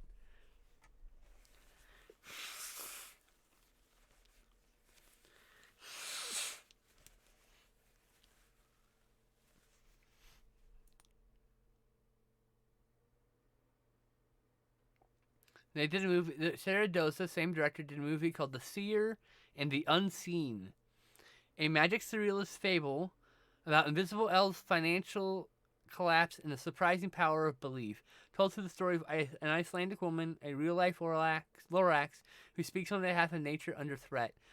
Bro, I'm watching this. That's micro-budget cinema. Fucking love micro-budget cinema.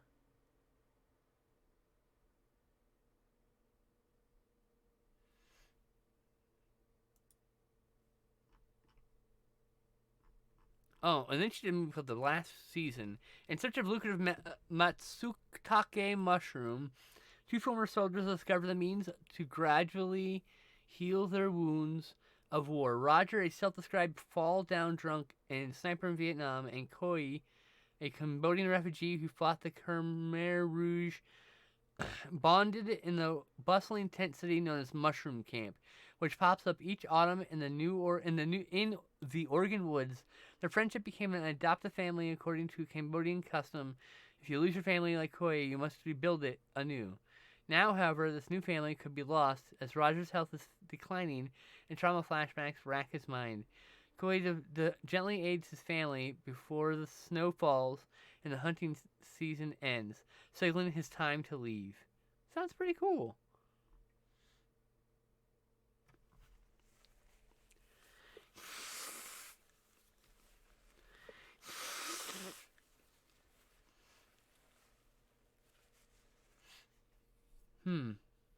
Interesting.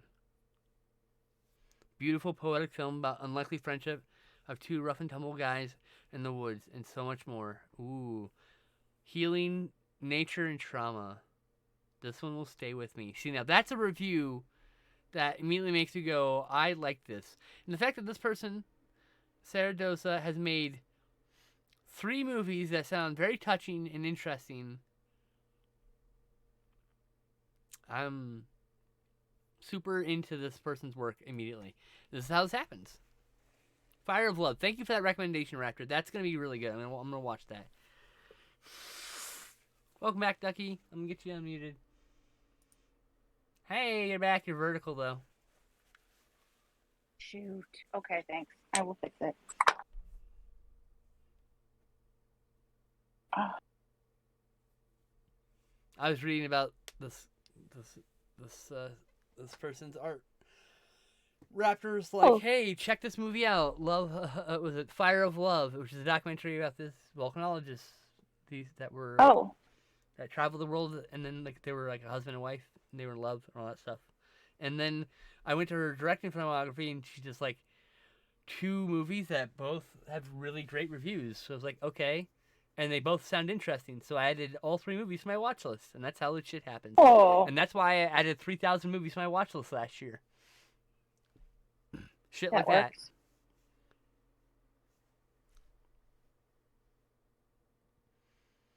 The least I T-Rex appreciate of movie recommendations. I've seen a lot of movies, but I Ooh, I need to always watch A Girl need with to see All the one. Gifts still. That's an okay one. I really liked the book. I'm sure it is different than the book, because the book was pretty internal dialogue-y, so it doesn't always go over well. It was okay.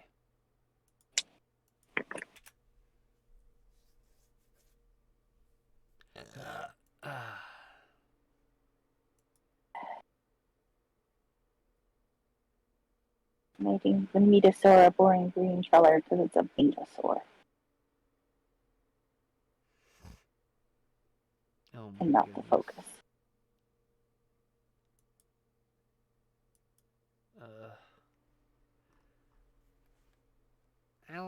I like turtles. They're really cute.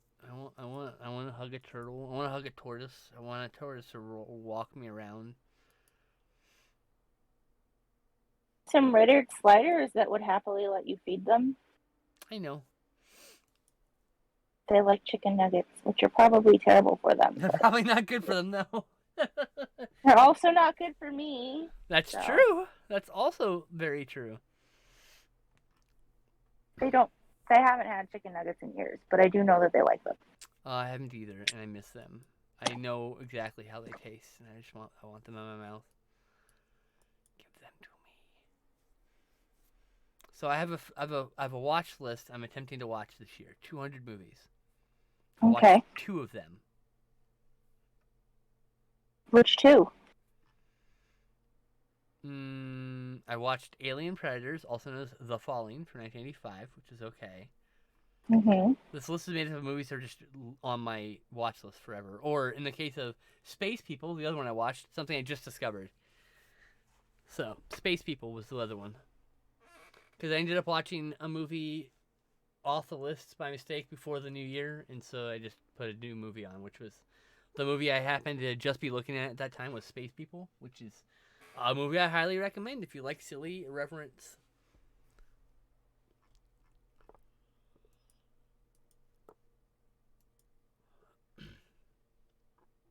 There we go.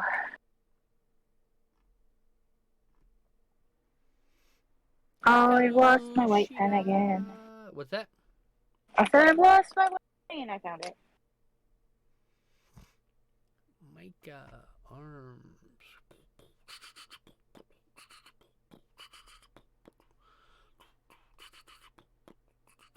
Go. I like how this Dreadnoughtus has just like big glowy eyes.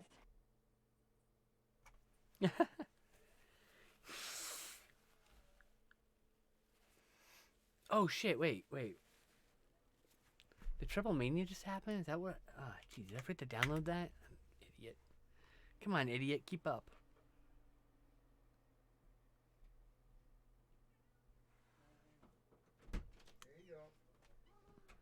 Hi, kitty. Hi. Hi, pretty baby. What's up? Ah, here. Well, there was a new Triple Mania. Shit. One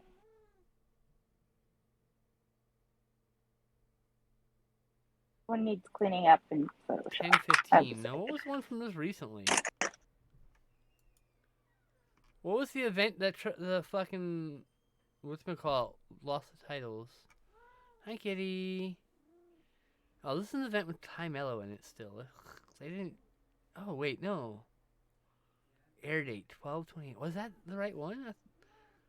I thought they were stripped of their titles.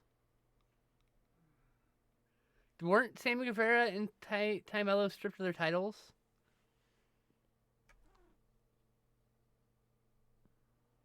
Yeah, this is the match. This is the one I'm looking for. Okay. This is it's actually Noche de Campeones, the Night of the Champions, I think. I don't speak Spanish very well. I don't speak Spanish at all. I don't comprehend Spanish very well, I should say. Yeah, I figured it out. Yeah. I found it. But did Ty Mello and Sammy Guevara not no-show their spot? Is that what happened? Can you look that up for me, Raptor? Do you know?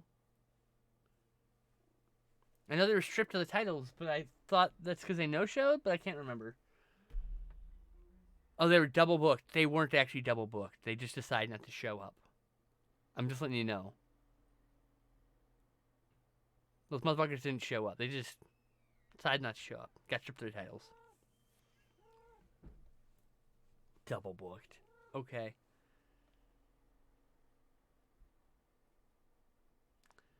When AAA, one of the largest companies in the world, has you booked, you don't just, oh, I chose the other booking. No, that was just, yeah, I'm pretty sure those two will never work in AAA again.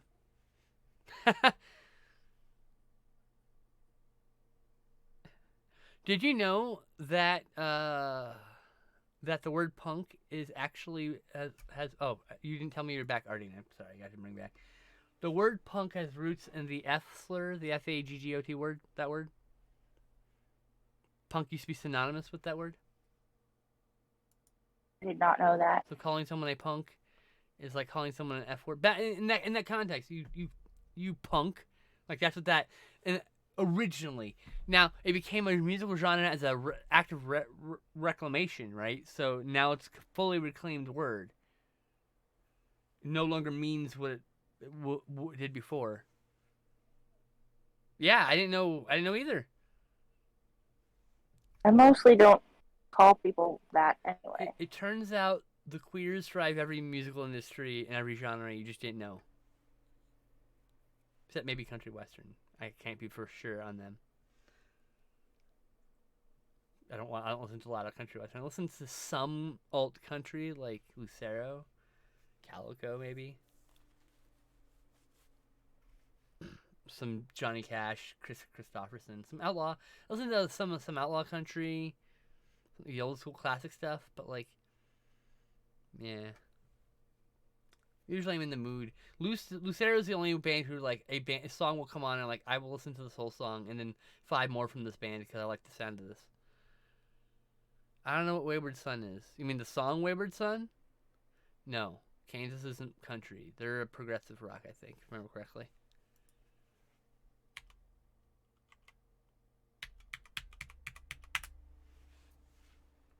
Having a skull day. I really enjoy drawing skulls. Fuck and yeah. Skulls and Santa.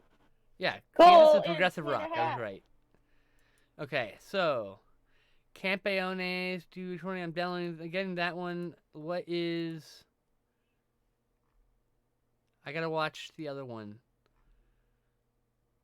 Where is my wrestling folder?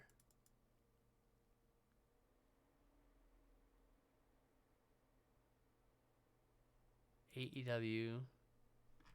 And then I gotta scroll all the way down. The files I want are the newest stuff, and then at the bottom everything's dated by date of release, date of air, I should say. When's the last AAA thing? Sequid 10 to okay, so I do have okay. That is the same AAA that I already have a copy of.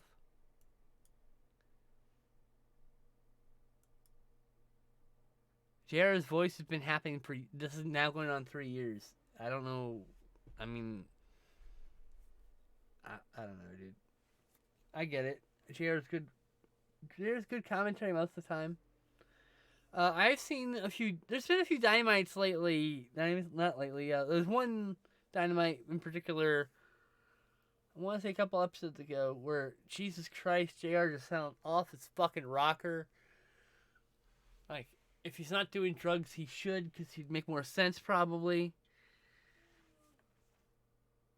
But like, I literally watched a Dynamite where JR just couldn't keep up, and fucking Taz and Tony Schiavone,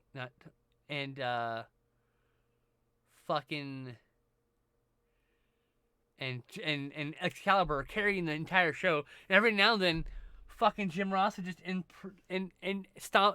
stomp some words in the middle of someone's conversation, and then and you know, I'm like, I think JR's time might be time to retire. I mean, he's getting to an end of his contract. I think he's done. I think he's done doing play-by-play.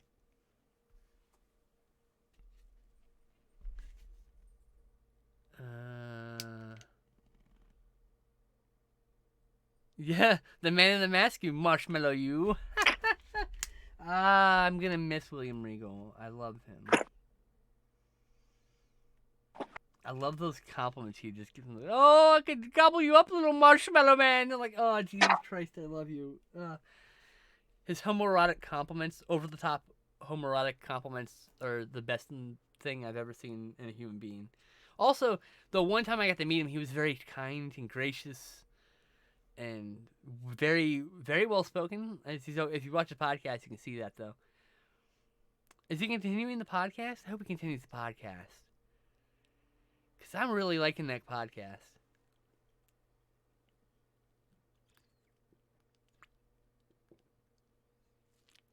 Well, they can't do it now because Regal started his his vice president role, yesterday, I think? Today? I can't remember which. Days are bleeding.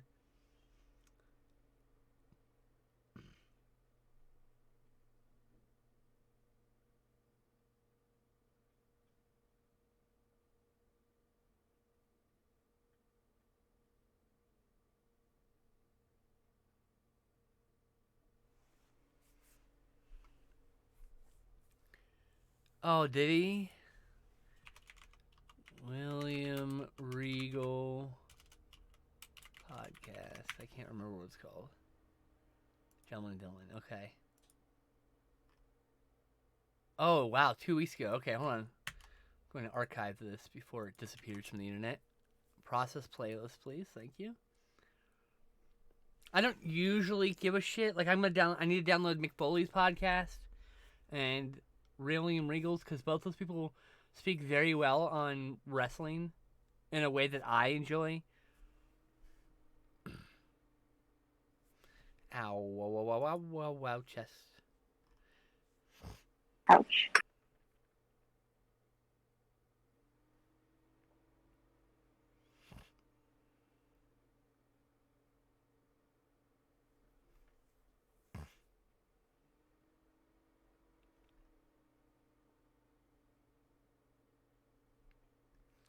Oh, I see. So they had to actually change hosts for that last episode, probably. I couldn't say for, maybe because of contractual reasons. And was the other guy an AEW employee? I don't know. All I know is I'm downloading that because it needs to happen. And you can't see. It's like literally the pop-up in front of Tetra's art for me. You can't see it because I'm capturing the window itself for the R&T. Because eventually what happens is, like, it's taken down because it looks bad or whatever. I don't know. I mean...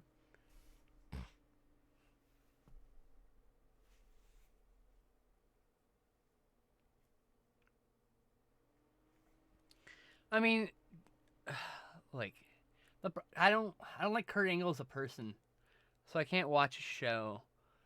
Jericho I don't like as a person either, but he's like really fucking good and he's very charismatic. I get the sense I probably wouldn't like him as a person, like personally, like listen to his podcast.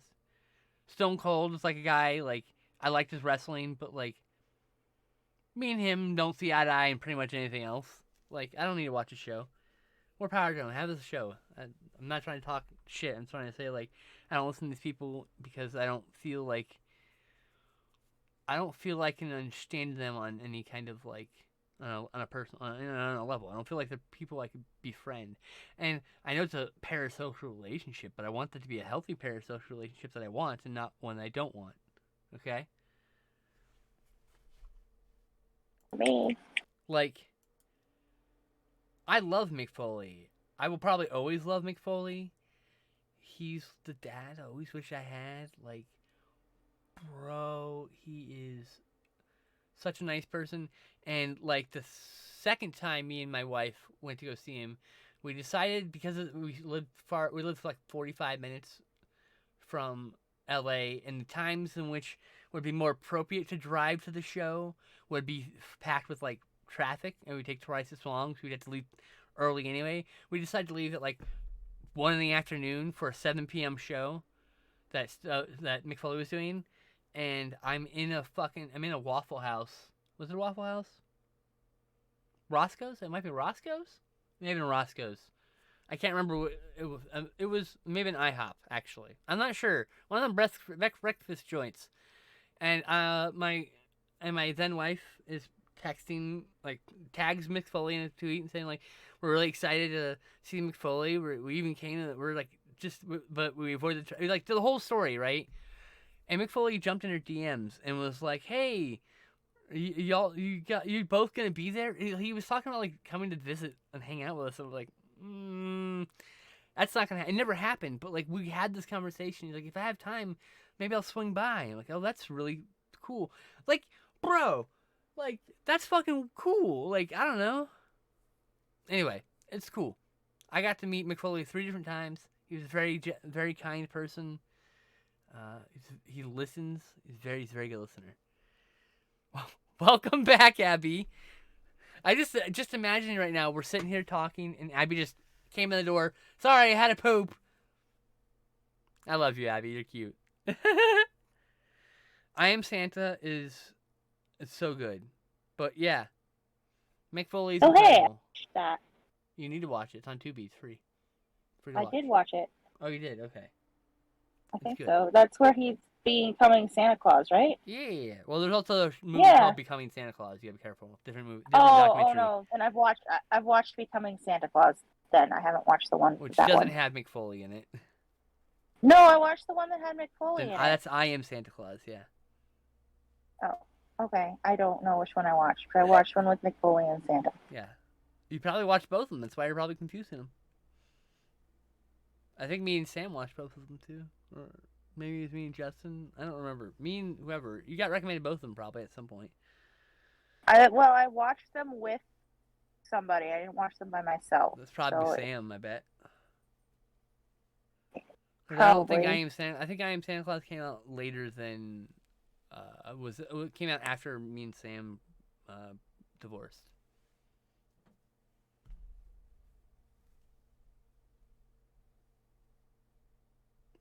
But yeah, love Mick Foley. I love his writing's incredible. Like I love his writing. The way he describes things and the experiences. He's very poetic with the words, but the way he talks about wrestling, me and him vibe when it comes to talking about wrestling, because like I feel like we both definitely get the same like idea of what wrestling like the way he talks about wrestling like it's an art, like a performance, like it's showmanship at first and foremost. And a lot of times you read these books and they write like it's like fucking real or some shit. It's weird. And then I fought this guy and we had a hell of a time and blah blah blah blah. I'm like, you didn't fight nobody. You had a fucking choreographed dance with a dude. Come on. I love wrestling, but like, fuck, man. Kayfabe's dead. Leave it in the ground. I like the stuff that just talks honestly, straightforward about it. So that's why I like Rolling Reels podcast and I like Mick Foley's podcast. Plus, they're both very personable and funny people. So, like I don't like Undertaker's politics, but if Undertaker started a podcast, I might listen to that and give that a try. And I listen to Jericho's podcast every now and then because he's based on the guest. And I did watch Art of Wrestling with listen to I've been saying watch, but I meant listen this whole time. I did listen to Art of Wrestling with Colt Cabana like pretty religiously for a while there.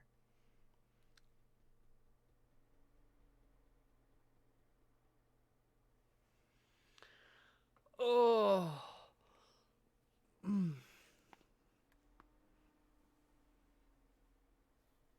I don't know if we can tell it's a skull anymore, but it's a skull in a hat. It's cute. I like it. I had to do a close-up of the one that got eaten by the gelatinous cube, so... That's adorable. Thank you. But yeah, I mean, like, I don't listen to a lot of podcasts to begin with, so... There is one I watch. It's, I watch it specifically because it's on YouTube, and these two guys are fucking hilarious. Library... History... It's called...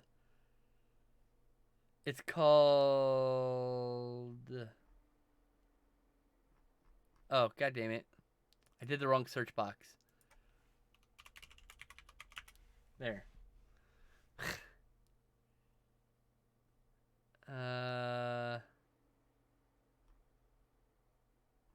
Where the fuck is it?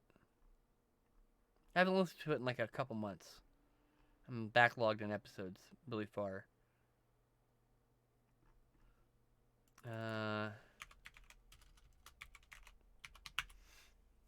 No, I did search box wrong. Jesus.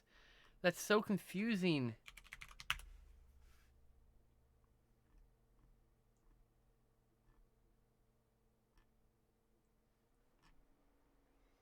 God damn it. Alright, I'm going to scroll back to my subscriptions real quick. They released an episode not that long ago. I just got to find it. This podcast to listen to.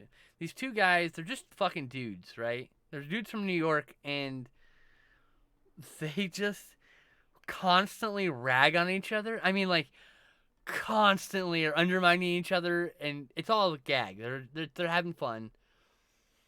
But holy shit, this fucking show is entertaining as fuck. I just gotta find it. Was it yesterday? Day before? Basement Yard. The Basement Yard it's called.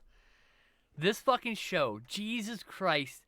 This fucking show slays me. I was listening to an episode.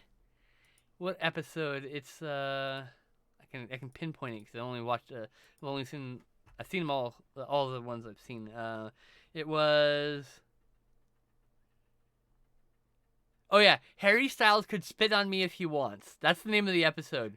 And I watched this episode because someone recommended it to me, or recommended it in another thing I was watching as one of the funniest things they've listened to recently. And Jesus Christ, that episode is... The whole point of that is to make each other laugh. That's it. Just fucking around. They say some inflammatory things, but nothing too... Some edgy things, I should say, not inflammatory. Some edgy things, but nothing too much. And you can tell they seem like rather affable gentlemen.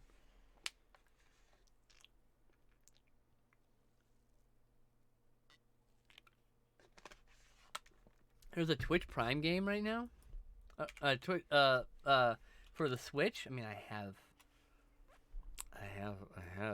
have Prime and a Switch.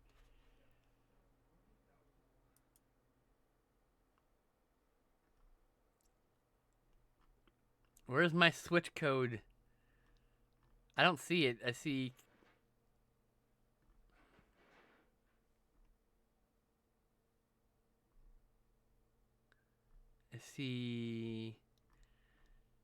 Evil Within 2 from GOG, and then there's Breath Edge, Lawn Mowing Simulator, Beat Cop, which is actually in-game content, I think, actually. And I got Chicken Police. Chicken police? Yes. Are the Ain't- police chickens, or are you policing the chickens? Yeah, your police are chickens. And then Faraway 2. None of them say anything about being a Switch game. What game is that, Worm? I have Twitch Prime. I need to know. I'm curious. I need a new Switch game, even though I haven't played the last 3 games I bought, because I'm fucking bad. Yes, I was right. I Am Santa Claus came out in 2014, thus it came out after my divorce. So you saw it without me. Hey, can Zizi join you while we play in the garage? What? Can Zizi join you while we play in the garage? Yes, Zizi can definitely join me while you play in the garage. Hi, Zizi. Zizi! Do you want to say hi to the camera, little miss? Mon hid my game. Huh. Interesting. I don't see that in my list. Are you in Europe, Worm Disease? Can't fucking remember.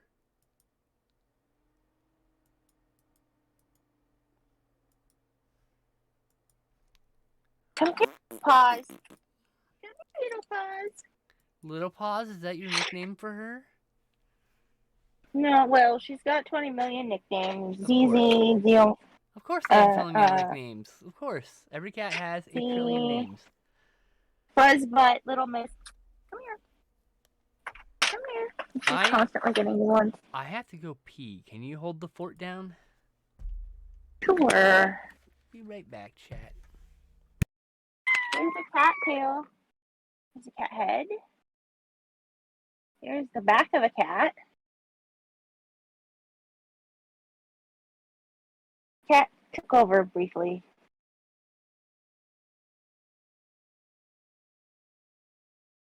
Xiomara. Or Little Miss. Or Fuzzbutt. We like to call her Fuzzbutt. Yeah, she has cute meows, but it usually means she's annoyed with me. Isn't that right, Little Miss? My old Tabby, the one I had before Xiomara, one of her nicknames was Squidget, because I squidged her. Squidgy. And Squidgy Widget. And Squeaker. So I stay away from the S nicknames with this one, because otherwise she'll get all of her sister's nicknames that she never met. And that would make me sad. Whoa, hold on. Shoot.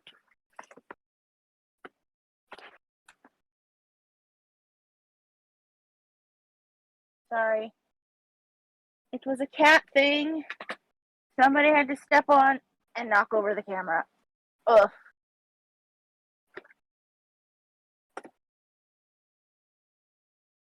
Oh man. Surprise.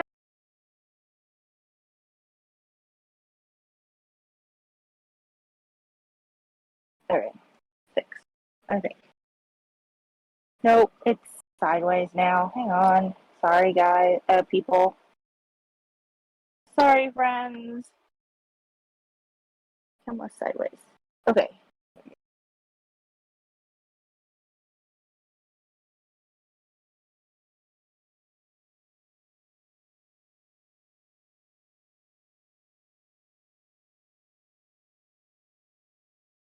Silly kitty behavior. Comes in, makes a mess, leaves. That's how she do.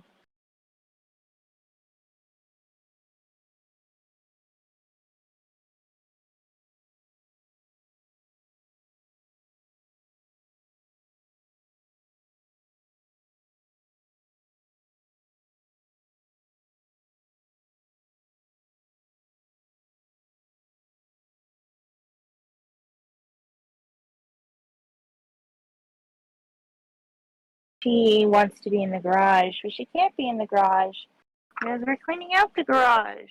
Well, everybody else is cleaning out the garage. I'm here avoiding cleaning out the garage and doing a Twitch stream. I mean, I'm not doing the Twitch stream specifically to avoid cleaning out the garage. I'm doing it because it is my scheduled Twitch stream day. And the garage cleaning was planned on it. So I'm like, I need to do this. I need to get a new white pen. This is a 0.5 and it is just, it's not good. Don't get a 0.5 jelly roll because jelly doesn't come out.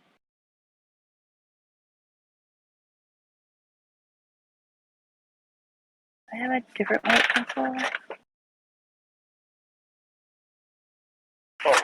Hang on. Somebody knocked a bunch of stuff over. There I'm it back, is. I'm back, I'm back. Welcome back! You missed Xiomara knocking over everything. Oh, was she being meowy? Oh, I see. Okay. She just Just walked redeem the into... code in the Nintendo eShop. Interesting. Michigan. Interesting. Okay. A kitty! So cute! The meow! Sweet meowy girl! Aw! What kitty behavior? Yeah, that would be when she knocked over the camera. Sherlock! Oh, nice. Sherlock! Sherlock, her meow. Yeah, she trills. She's a very vocal cat. I love you. I love Sherlock you. cannot walk over my camera, so I'm happy to just hear her. Oh, Oh, there I love when is she my wraps other her pencil. tail around my arm. Oh my god. I'm gonna cry. Don't mind me. Pretty baby. My pretty baby. I love it when today. they use their tails to hug you. It's the best. She threw up. Poor baby's not feeling good today. Poor Sherlock. 9-year-old baby. She's gonna be 10. She's 9 right now. I thought she was 10 last year. She's 9 last year because I can't fucking count. I'm bad with You're numbers. such a good girl, Sherlock. She is. She's the best. I love her so much. I'm also hungry, Okay. so I got chips. I got salsa. I have chips here, so I'm gonna have some chips and salsa. But also, the salsa is like more than halfway done out of the jar because you're supposed to like cook with it. I think maybe I don't know. So I have to have a spoon to make it so I can fish out salsa to put on my chips. We're at that stage of chips and salsa. That's how it goes sometimes. Yeah, one chip.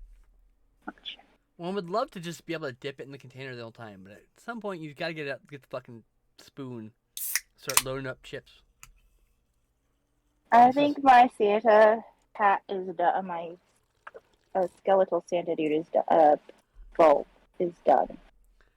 This is green salsa, specifically jalapeno based green salsa.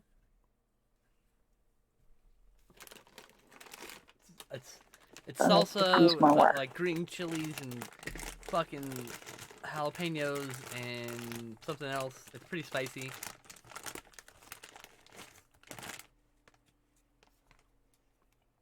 Hello, Fuzzy. Are you gonna sit on my? You're pushing the. You're pushing the sketchbook forward.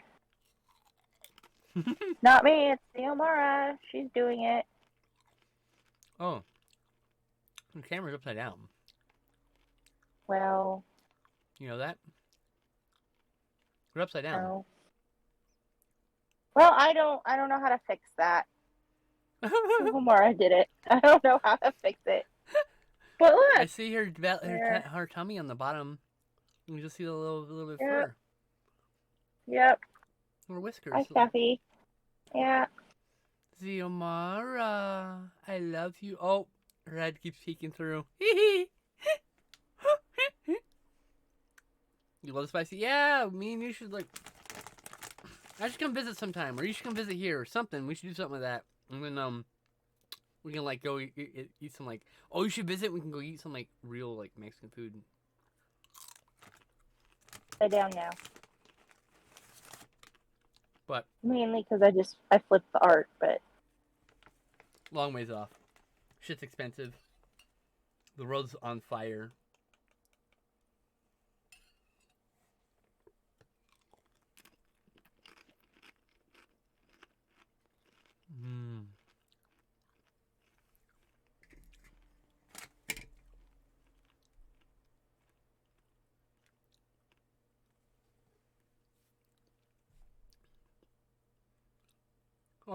Oh, Tail.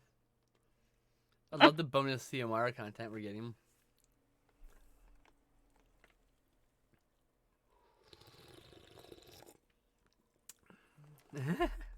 She's got a very fluffy tail. She has.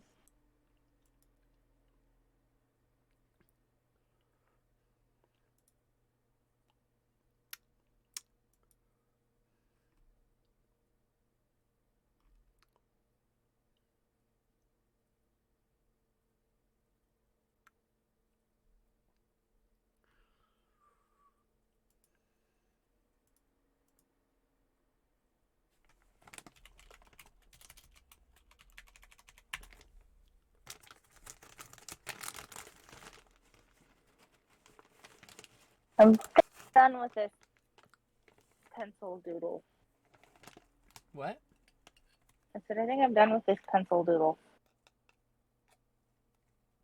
Okay. It looks cute.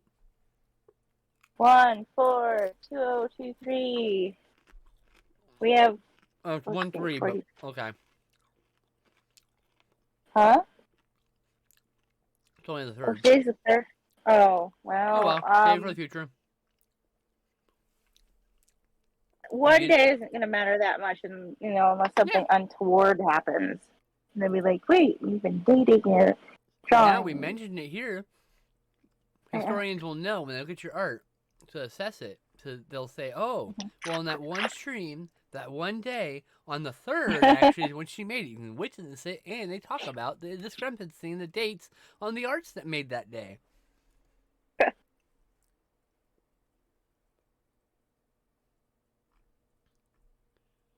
Now on top of the tallest piece of anything she can find in the room.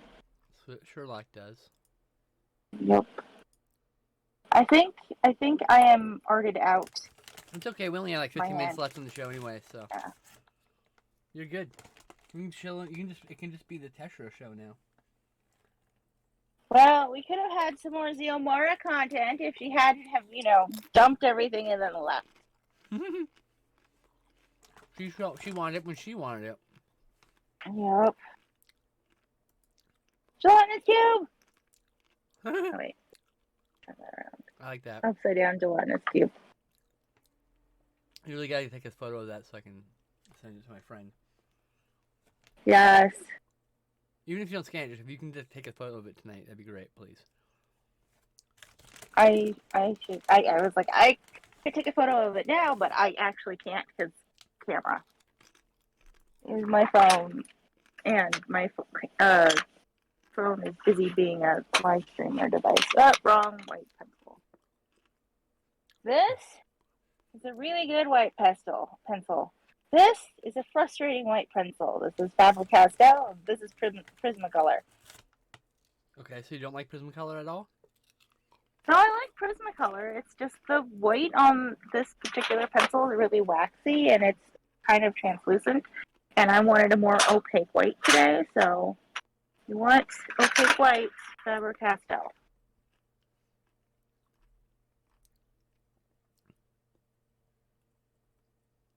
And also, never buy a Jelly Roll pen that's a 0.5 because they just don't work.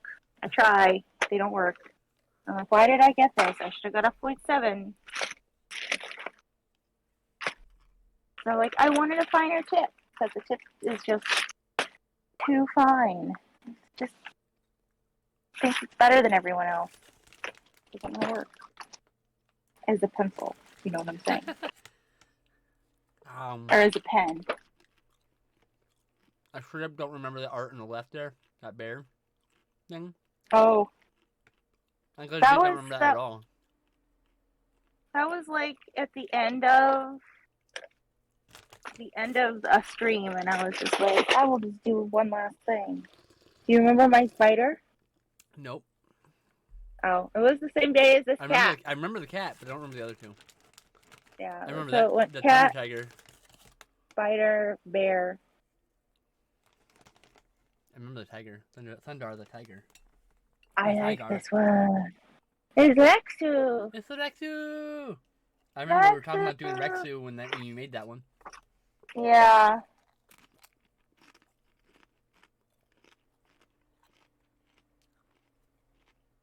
I need to get more white pens. I need to get more colored pens. I need to have somewhere to put it because right now I put everything inside a small red suitcase. Okay. So you can find Yep. it at least.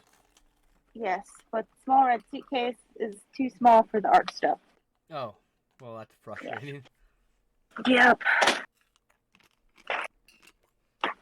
I want to get one of those things where you can put all of your pens out on the desk in different coordinated, like, clumps of, like, blue, green, pen segregation, I guess. Yeah? Yeah, but it makes it Spicy. easier to find them. Might take you off screen. Unless you want to show more stuff or whatever. Nope. I can go off screen unless you want to see more pictures. No, take you off screen. Alright, bye! I mean, you're still here. We're still here. Right. Well, I'm kind of here. Yeah. Kind of here. If you want to be on screen, you can. I'll bring it back. But No, thank you. I would like to change my position because I'm very uncomfortable. do what you need to do with your camera. Run yourself and whatever. Make yourself comfy.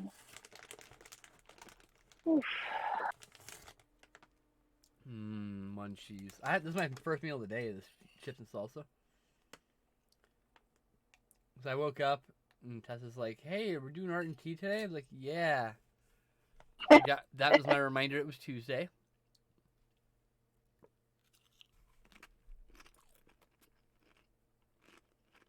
I just slept through. Was it last week? I just slept through it. I think it was last week. And Glenn tried to wake me up. Abby. And then he ended up messaging you. Yep. Yeah. It's okay. Are you here, Abby? Are we hanging out after this? Alright. Oh, I Yay. have a cramp in my knee. Are you people going to watch a movie? Me and Abby are gonna watch something. A movie, a show, hang out. No.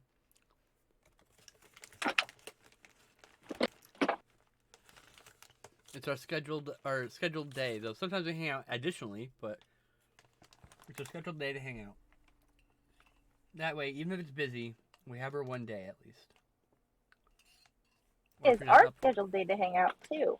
Yeah, and me and Abby's scheduled to hang out is right after. Though when we weren't streaming, when we weren't doing our thing, it was 30 minutes earlier in 3:30, but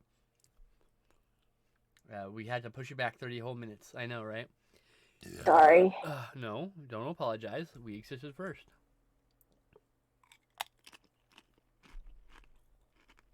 I existed a month before you. I We're meant, gonna go that route. Abby only recently came into my life, Right. comparatively speaking. Gosh. My cousin posted a story of a video, a story of a cinnamon roll, and I want to eat it. Ooh. Moving us to just chatting since we know no more art.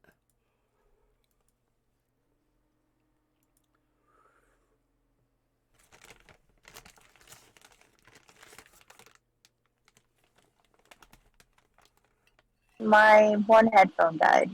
Oh no. It's okay. I have two headphones in.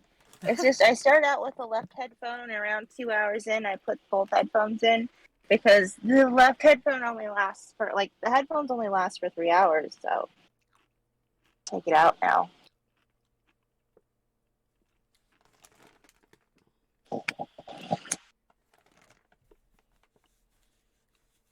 My hearing is worse on my right, so it's hard to.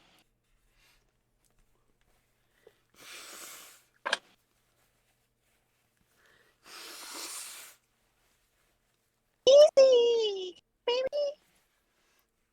Want to say hi to people? Want to say hi? Let me hang on one sec. Your camera's on. All right, got your camera. Yeah, I'm turning my camera. Ah, come here. I caught you. I caught the fuzz. Oh, let me get you on camera. Oh, I'm sorry. Sorry. Wow, Really sorry. There's yeah. Baby.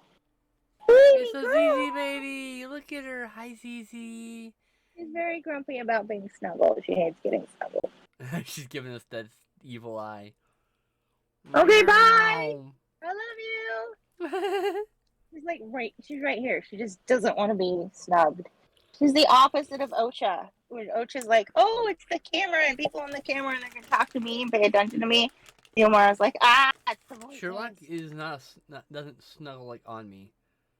Yeah, she like snuggles on my laps or next to me, like in bed, but she doesn't necessarily lay on me very often. I'm eating paper, Fuzz. Once in a blue moon, she climbs on my laps and like fucking naps while I'm in the bed or whatever. Aww.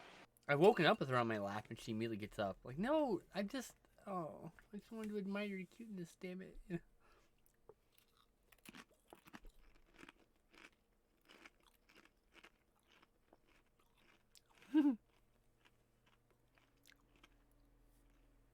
Yeah.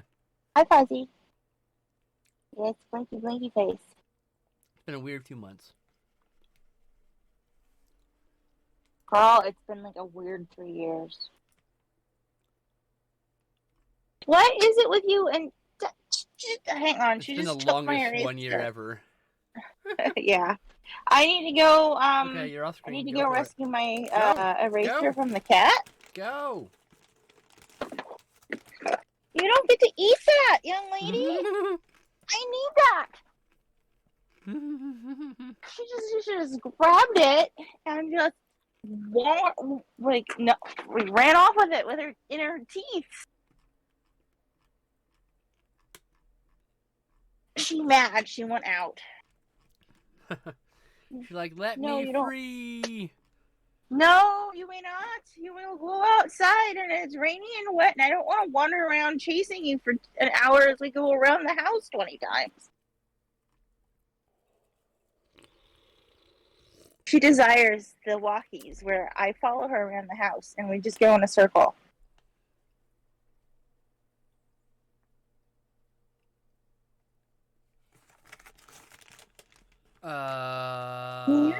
So yeah, hey.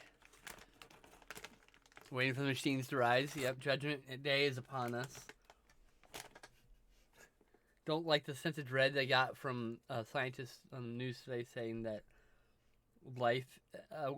society as we know it is over with in the next few decades. Oh shit. Well, if you think about it, between the 1950s and now, the society they were used to is completely gone. Uh-huh. So, you know.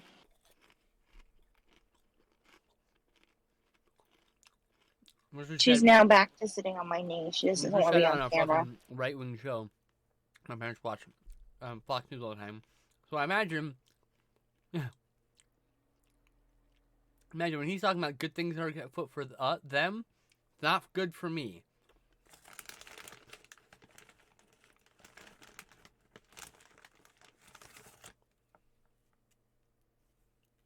So yeah,